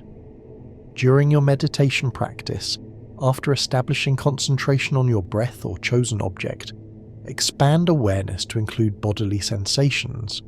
Notice warmth, tingling, pressure, vibration, pulsing, flowing sensations. These are indications of life force. Prana in Sanskrit, Chi in Chinese, Ki in Japanese, Ruach in Hebrew, the bioelectromagnetic energy that animates the physical body. Most people never notice this energy because their attention is completely captured by thoughts and emotions. But once concentration is stable, you can perceive the subtler sensations. Spend the last 10 minutes of each meditation session in open awareness of body energy. Don't try to make anything happen. Just notice what's present. Within 2 to 3 weeks, you'll begin perceiving energy more clearly. Heat in the palms, tingling along the spine, pressure at the center of the forehead, pulsing at the crown of the head. These sensations indicate your awareness is beginning to perceive the energetic body that interpenetrates the physical body. Different traditions map this energetic body differently. 7 chakras in Hindu Tantra, 3 dantians in Taoism, Sephirot in Kabbalah. But all traditions agree that humans have an energetic structure that organizes life force flow through the physical system. As you develop sensitivity to this energy, you can begin working with it intentionally.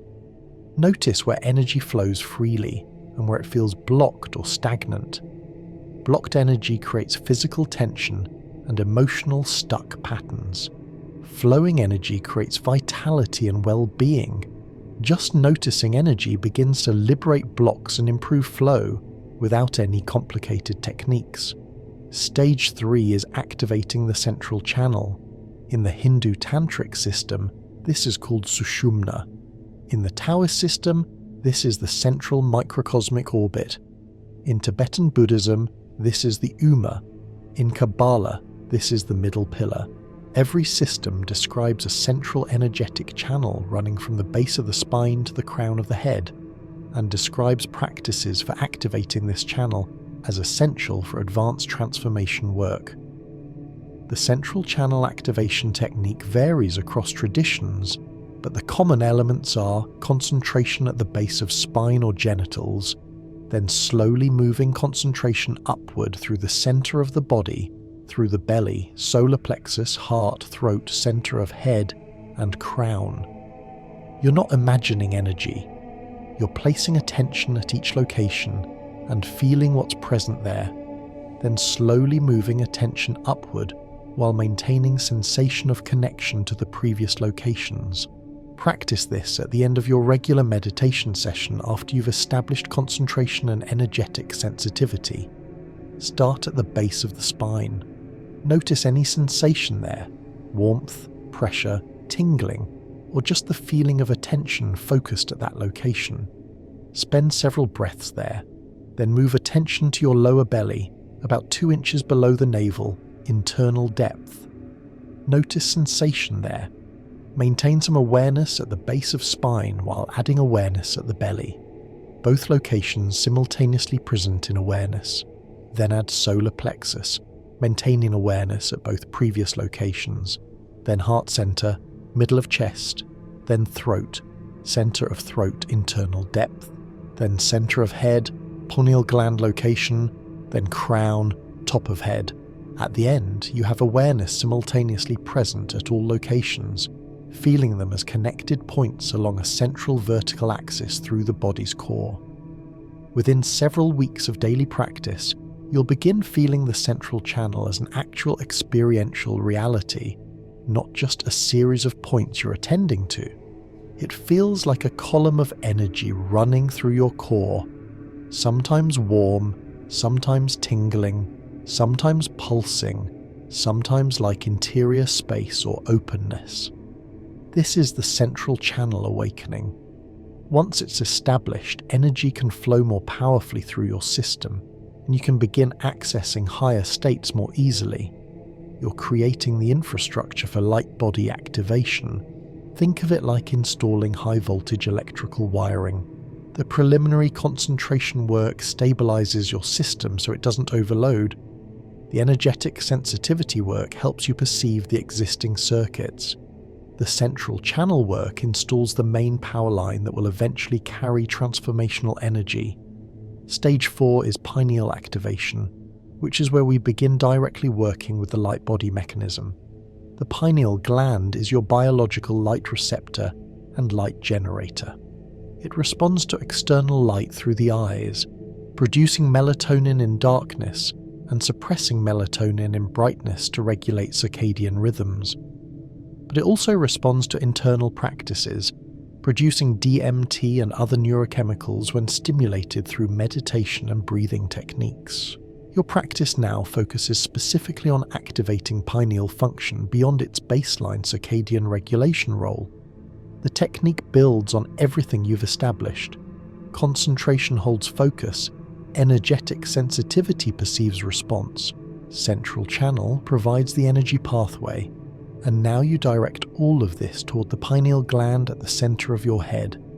Sit in meditation with eyes closed. Establish concentration on breath for several minutes. Then establish awareness of the central channel from base to crown.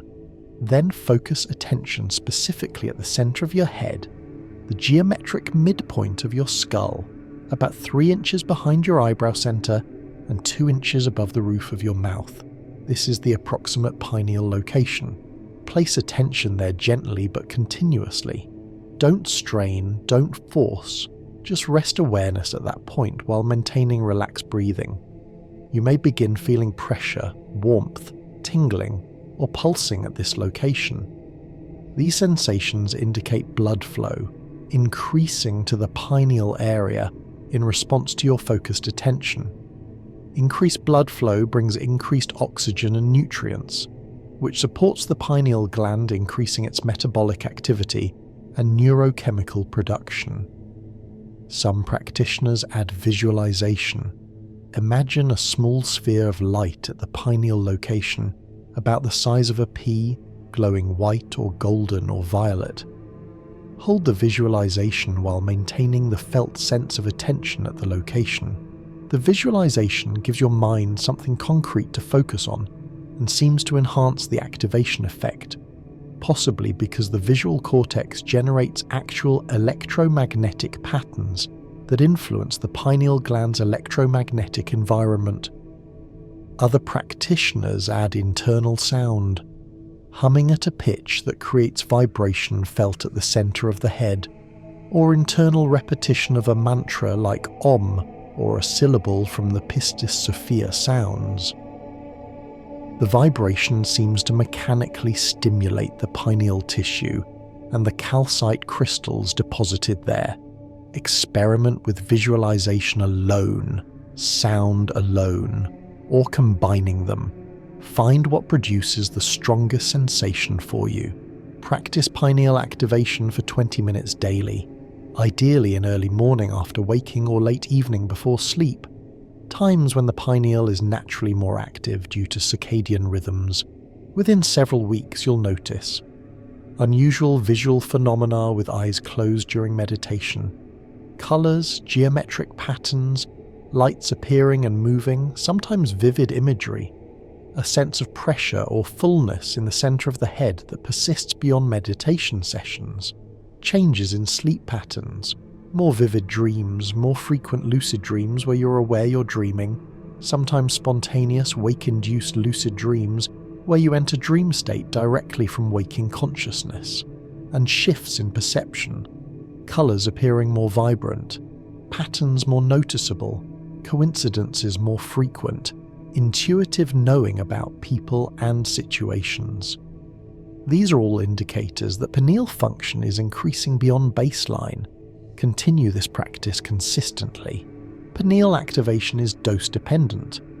More practice produces stronger effects, but there's no specific endpoint where you're done. You're progressively increasing your pineal gland's functional capacity and neurochemical production. Some traditions recommend supporting pineal activation with lifestyle factors. Eliminate fluoride exposure, which calcifies pineal tissue. Reduce artificial light exposure, especially blue light at night. Maintain regular sleep schedules. Ensure adequate vitamin K2 and magnesium, which support pineal function. Consider periodic fasting, which appears to enhance pineal activity. Spend time in natural darkness without artificial light, and expose yourself to natural sunlight during morning and afternoon to regulate circadian rhythm optimally. These aren't requirements, but they create favourable conditions for pineal work. Stage 5 is light perception and cultivation. Once you've established pineal activation and you're regularly experiencing visual phenomena during meditation, you can begin working directly with the light you perceive internally. This is where the practice begins approaching what Jesus demonstrated on Mount Tabor. The lights you see with eyes closed during meditation aren't random neural noise. They're perceptions of the electromagnetic fields generated by your brain and nervous system, which normally aren't strong enough to stimulate the visual system, but which become visible as your pineal activation increases your visual sensitivity into the infrared and ultraviolet ranges beyond normal visible light spectrum. You're beginning to see your own biophoton emissions, the light that every living cell produces as a result of metabolic processes.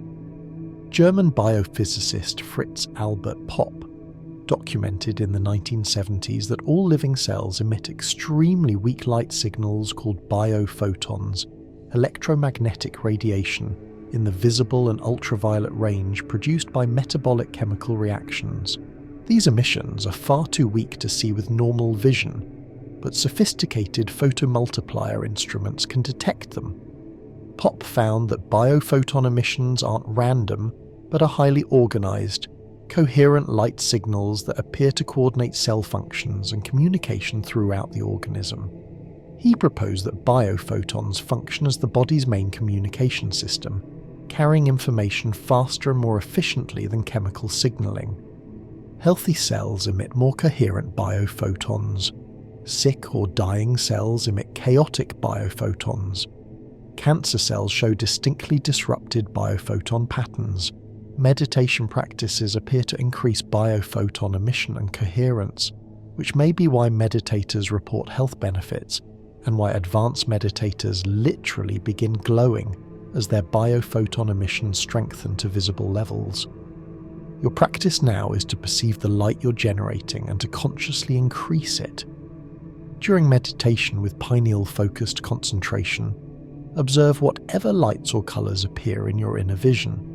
Don't try to create specific images, just watch what appears naturally, usually starting as darkness, then very faint coloured areas, then brighter spots of light. Then as your practice deepens, distinct points of light that appear and move, sometimes geometric patterns, sometimes full visual scenes. These are your biophoton emissions becoming strong enough for you to perceive directly. As you watch the light, place gentle intention for it to increase and brighten, not forceful willing, gentle invitation, like encouraging a flame to grow by giving it more fuel and air. As you hold attention on the light and hold intention for it to increase, you'll notice it does brighten and intensify. You're using consciousness to amplify your biophoton production. Different practitioners perceive different colours initially. Some see blue or purple, others see white or gold, others see green or red. The colour may relate to which chakra or energy centre is most active in your system. Blue-purple suggests throat and third eye activation. White-gold suggests crown activation. Green suggests heart activation. The specific colour is less important than the fact that you're perceiving light at all and that you can influence it through intention. As practice continues over months, the light becomes stronger, more stable, more controllable. You can make it brighten or dim through intention. You can move it through your body by moving your attention. Eventually, you can concentrate it at specific locations, particularly the pineal center, until it becomes so bright that even with eyes open in a dark room, you perceive your surroundings slightly illuminated from your own light emission. This stage can take months to years depending on practice consistency and individual variables. Some practitioners report achieving visible light emission. Other people can see a glow around them within 1 to 2 years of dedicated practice. Others practice for decades before achieving visible external effects. Don't get attached to timelines. The practice is valuable regardless of speed of results. You're progressively increasing your biofield coherence and electromagnetic output, which has health benefits even before you achieve any dramatic light body effects. Continue daily meditation, maintaining pineal focus and light cultivation. This is the core practice that will eventually lead to the kind of transformation Jesus demonstrated. Stage 6 is integration with life force and breath. Light body activation isn't just about generating light. It's about transforming matter into light, which requires learning to direct your life force energy into your light production process. In yogic traditions, this is pranayama, breath control exercises that cultivate and direct prana. In Taoist traditions, this is qigong and neigong, internal energy cultivation through specific breathing and movement practices. The common principle across traditions is that breath controls life force. Life force animates matter, and by controlling breath you can influence matter at progressively deeper levels, until eventually you can transform matter's fundamental nature. The technique that seems most directly relevant to light body activation is what Taoists call breathing light, coordinating breath with visualization and sensation of light filling the body. Practice. After you've completed your standard meditation routine of concentration, central channel awareness, and pineal activation. Now add breath coordination. On the in-breath, visualize and feel light flowing in through the crown of your head, down through the central channel, filling your entire body from core to periphery. The light is usually visualized as white or golden, though some traditions use specific colors for specific purposes. On the out-breath, visualize and feel the light radiating outward from your body in all directions, as if you're becoming a sun emitting light spherically. Don't just imagine this visually. Feel the sensation of light flowing in and radiating out. The felt sense is more important than the visual image. Continue this for 15 to 20 breaths, then rest in open awareness and notice how your body feels. Most practitioners report feeling energized, warm, sometimes tingling throughout the body, and a sense of internal brightness even with eyes closed. As you continue this practice over weeks and months, the sensation of light becomes more tangible. It stops feeling like imagination and starts feeling like perception of something actually present. You're training your consciousness to perceive and direct the electromagnetic field that interpenetrates and extends beyond your physical body. This field is what esoteric traditions call the aura or luminous egg or rainbow body. It's not metaphysical mysticism. It's your bioelectromagnetic field, which scientific instruments can measure and which you can learn to perceive and control directly through practice. The breathing light technique is teaching you to amplify this field and make it coherent through breath control. Advanced practitioners report that after extended practice, sometimes years, the light becomes so strong that other people can perceive it as a visible glow, particularly around the head and hands. Coordinate this practice with optimal conditions that support biophoton production. Practice outdoors in natural settings when possible, particularly near moving water or in forests where negative ions are abundant.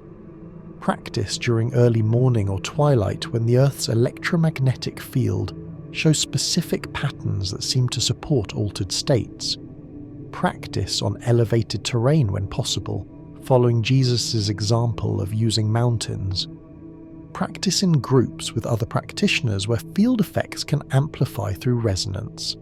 And ensure your practice space has minimal artificial EMF, interference from electronics, power lines, or wireless devices. These conditions aren't requirements, but they make the practice easier and more effective by reducing interference and enhancing the natural electromagnetic patterns your body uses for light production. Stage 7 is sustained luminosity training. This is where the practice becomes distinctly advanced and where you begin approaching the capacity Jesus demonstrated.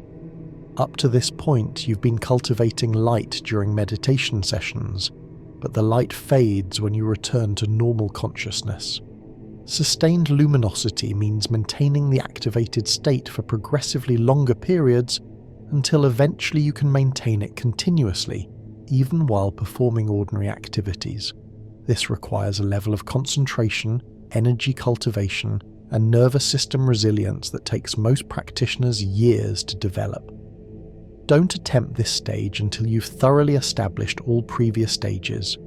Premature attempt at sustained luminosity can strain your nervous system and produce burnout symptoms, exhaustion, emotional volatility, difficulty concentrating, insomnia, anxiety.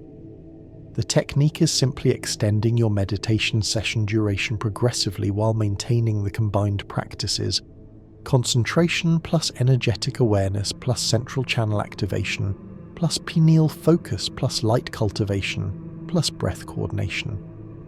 Start by extending from your standard 30 to 40 minutes to 1 hour, then 90 minutes, then 2 hours. As you extend duration, you'll hit resistance points where the light seems to fade and your concentration weakens. This is your system reaching its current capacity limit. Don't force past this.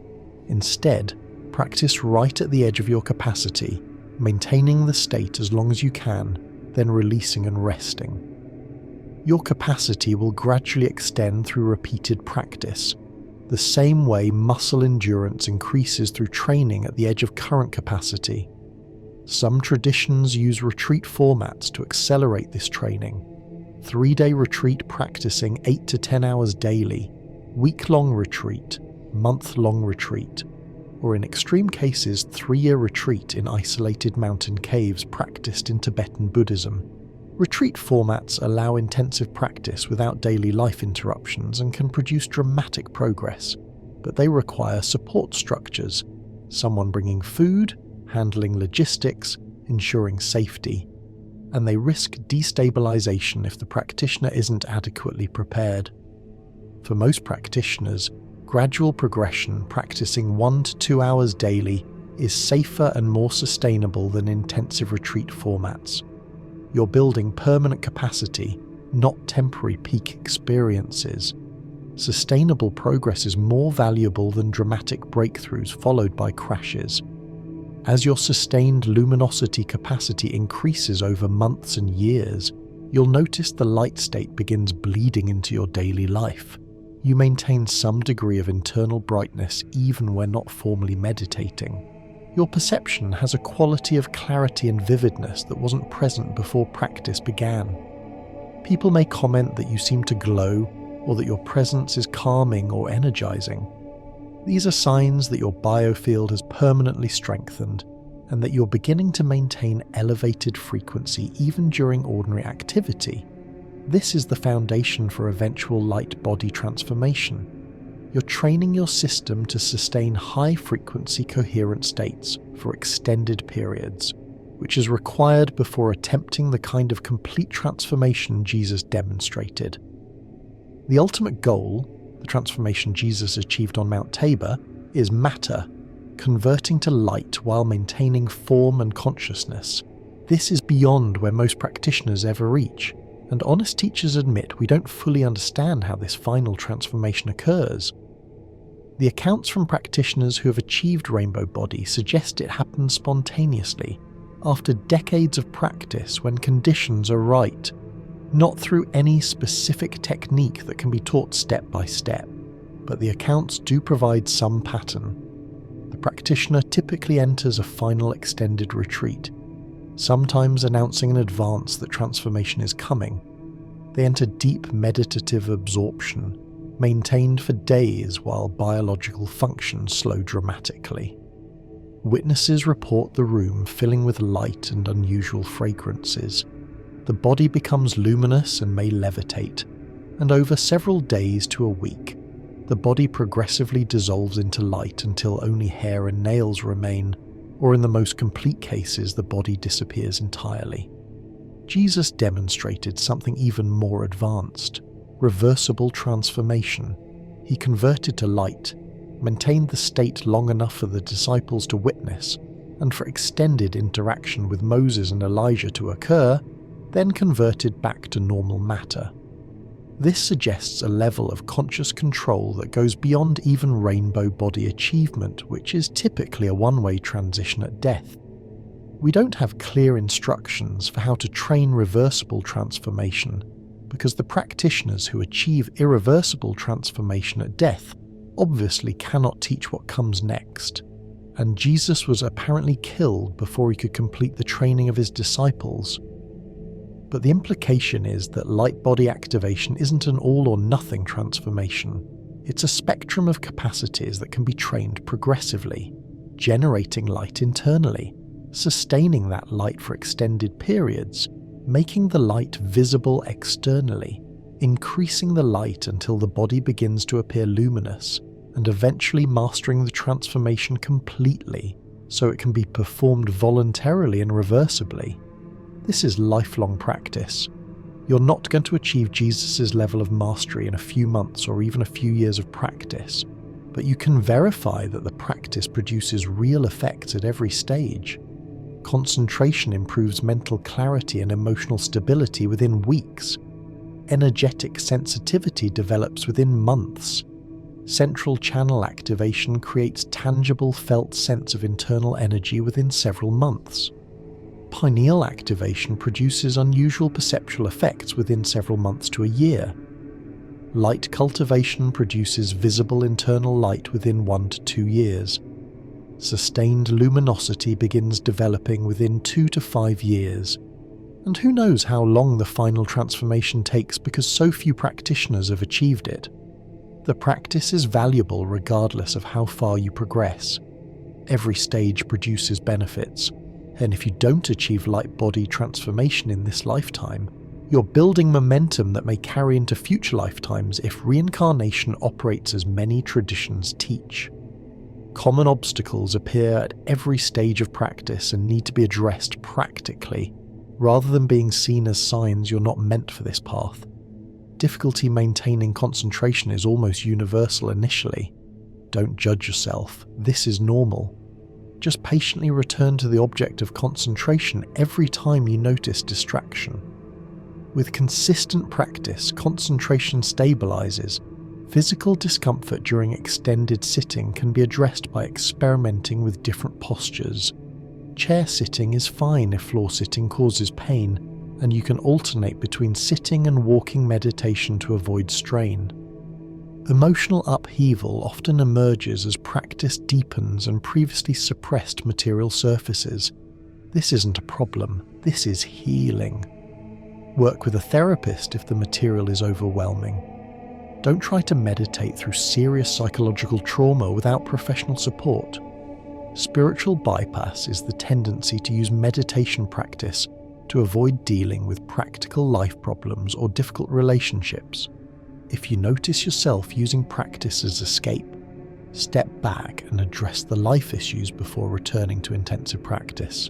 Grandiosity and inflation are signs you're achieving some results, but identifying with them as proof of your specialness rather than seeing them as natural developments from practice. If you catch yourself thinking you're special or chosen because you're experiencing unusual states, you're inflating. Remember, these states are available to any human who practices consistently. You're not special. The practice works. Doubt and discouragement hit most practitioners multiple times, especially during plateau periods where you practice consistently but don't notice new developments. This is normal. Progress isn't linear. Sometimes months of apparent stagnation suddenly shift into rapid growth. Maintain consistent practice regardless of whether you're seeing dramatic results. Spiritual emergency is the term for when practice produces destabilizing experiences, overwhelming energetic phenomena, disturbing visions, inability to function in normal life, psychological fragmentation. If this happens, reduce practice intensity immediately. Ground yourself through physical exercise and time in nature. Eat heavier grounding foods, possibly pause formal practice until stability returns, and seek guidance from experienced teachers or therapists familiar with meditation-related crises. These crises are rare, but they do happen, particularly if practitioners push too hard too fast. This is why building foundation methodically is so important. If you're grounded in basic concentration, and have dealt with major psychological material before attempting advanced practices, you're much less likely to destabilize. Finding teachers and community can be valuable, but isn't strictly necessary. The practices described here are drawn from multiple traditions and can be performed independently based on written instructions. However, having an experienced teacher who can assess your practice, answer questions, and guide you through obstacles accelerates progress and increases safety. How do you evaluate potential teachers? Look for these signs of authenticity. They have obvious mastery through their own practice, showing in their presence, clarity, and abilities. They can explain practices in clear practical terms without excessive mystical language. They don't claim to be uniquely enlightened or specially chosen. They don't demand unconditional obedience or create dependency. They charge reasonable fees or teach freely without using money pressure. They have lineage connection to authentic tradition rather than making up their own system, and their students show genuine development rather than cultish devotion. Avoid teachers who exhibit grandiosity, make predictions about your spiritual future, pressure you to take initiations or make commitments, isolate students from outside relationships, or exhibit sexual or financial misconduct. Community of fellow practitioners provides support, comparison of experiences, and morphic field effects that make practice easier. But beware communities that become cultish, develop us versus them mentality, see their tradition as uniquely valid, or spend more time discussing practice than actually practicing. The best communities are practical, grounded, non-dogmatic, and focused on supporting individual practice rather than enforcing conformity. You can also practice within formal groups you organize yourself. Friends interested in meditation meeting weekly to practice together and discuss experiences. This works fine and may be preferable to formal spiritual organizations that come with ideological baggage. Scientific research into meditation effects has exploded over the past 2 decades, and provides external validation for what contemplative traditions have claimed for millennia. Richard Davidson's work at the University of Wisconsin has documented that long-term meditation practitioners show dramatically increased gamma wave activity, enhanced attentional stability, faster recovery from stress, increased compassionate response to others' suffering, and actual structural changes in brain regions associated with attention and emotional regulation. Judson Brewer at Brown University has shown that meditation reduces activity in the default mode network, the brain circuits responsible for self-referential thinking and mind-wandering, producing the subjective experience of reduced mental chatter. Sarah Lazar at Harvard documented that meditation produces increased cortical thickness in regions associated with attention, sensory processing, and interoception. Studies on advanced meditators are particularly relevant to light body work. Antoine Lutz studied Tibetan Buddhist monks with 10,000 to 60,000 hours of practice and found they could voluntarily induce sustained high-amplitude gamma oscillations during meditation, brainwave patterns associated with heightened perception, enhanced awareness, and integration across different brain regions. These patterns don't occur spontaneously in non-meditators and are considered the signature of extremely coherent brain function. Andrew Newberg's research using brain imaging during mystical experiences found that intense meditation produces dramatic changes in parietal lobe activity, the region that processes sense of self and spatial boundaries, which may explain the subjective experience of dissolving self-boundary and merging with infinite consciousness that meditators report.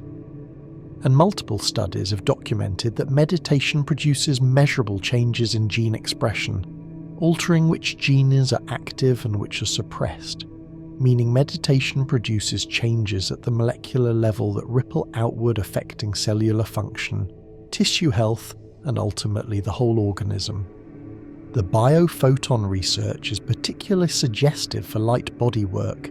Multiple researchers using sensitive photomultiplier equipment have confirmed that meditation increases biophoton emission from practitioners' bodies.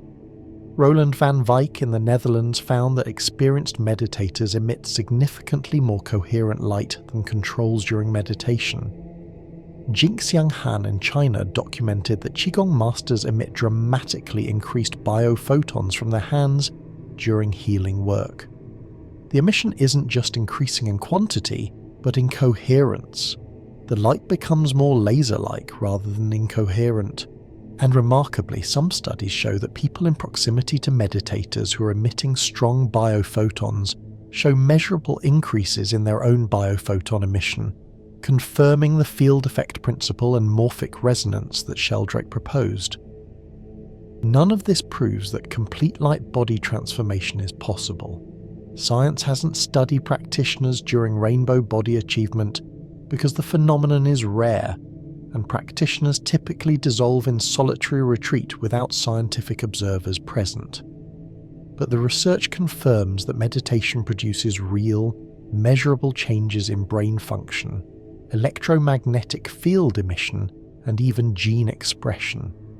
These changes aren't metaphysical, they're biological, they're physical, they're accessible to any human who practices the techniques, and they suggest that consciousness can influence matter far more profoundly than mainstream science typically acknowledges. If 20 years of meditation practice can restructure your brain, alter your gene expression, and increase your electromagnetic coherence to measurably higher levels, why shouldn't lifetime practice potentially enable the kind of complete matter-to-light transformation that multiple traditions describe and that Jesus apparently demonstrated?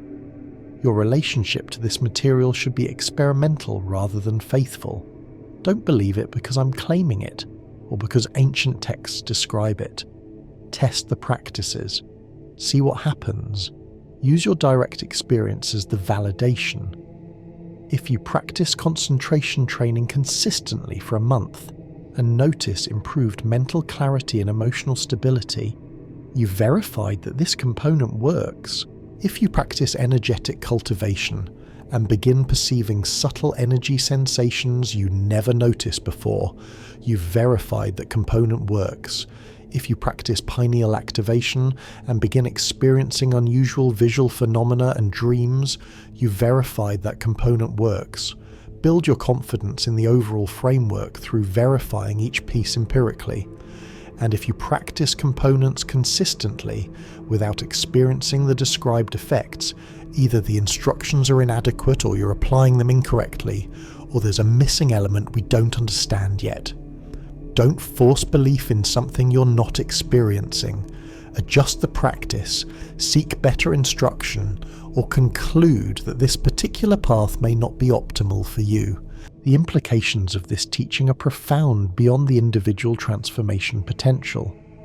If Jesus was teaching light body activation as learnable technology, rather than proving his unique divinity, then Christianity needs to be completely reinterpreted, not destroyed, not dismissed as false, but understood as a tradition-preserving garbled memory of a practical technology that the founders themselves didn't fully understand. The early Christians weren't lying when they claimed Jesus was divine. They sincerely believed he was, based on the extraordinary abilities they witnessed.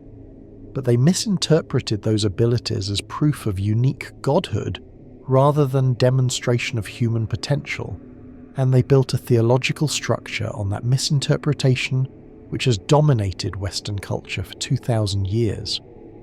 What would Christianity look like if it understood itself as a practice tradition rather than a belief system? Churches would become training centers. Priests would become meditation instructors. Sacraments would be understood as practices that create specific psychological and energetic effects rather than mystical channels of grace requiring correct belief to activate. Prayer would be taught as internal frequency regulation technique rather than external petition to a cosmic authority. Faith would mean confidence based on experimental verification rather than acceptance of doctrine. Salvation would mean liberation through transformation rather than forensic acquittal granted by divine judge. Heaven would mean activated light body state rather than afterlife destination. Hell would mean continued imprisonment in material density rather than eternal torture. The entire system would shift from vertical relationship between humans and God to horizontal teaching about human transformation potential. This reinterpretation doesn't diminish Jesus. It actually honors him as an authentic master rather than as cosmic authority figure. Masters in meditation traditions are respected for demonstrating human potential and effectively teaching others to achieve similar realization, not for being ontologically different from everyone else. The Buddha is honored because he achieved awakening and taught the path so others could achieve it too. Lao Tzu is honored because he understood the Tao and communicated practices for aligning with it. Patanjali is honored because he codified the eight-limbed path of yoga. Jesus could be honored in the same way, as an extraordinarily realized human who demonstrated light body activation, attempted to teach it to his disciples, but was killed before the transmission could complete, leaving followers who preserved the story while misunderstanding its meaning. The other implication is that similar practical technologies are probably preserved in garbled form within other religious traditions.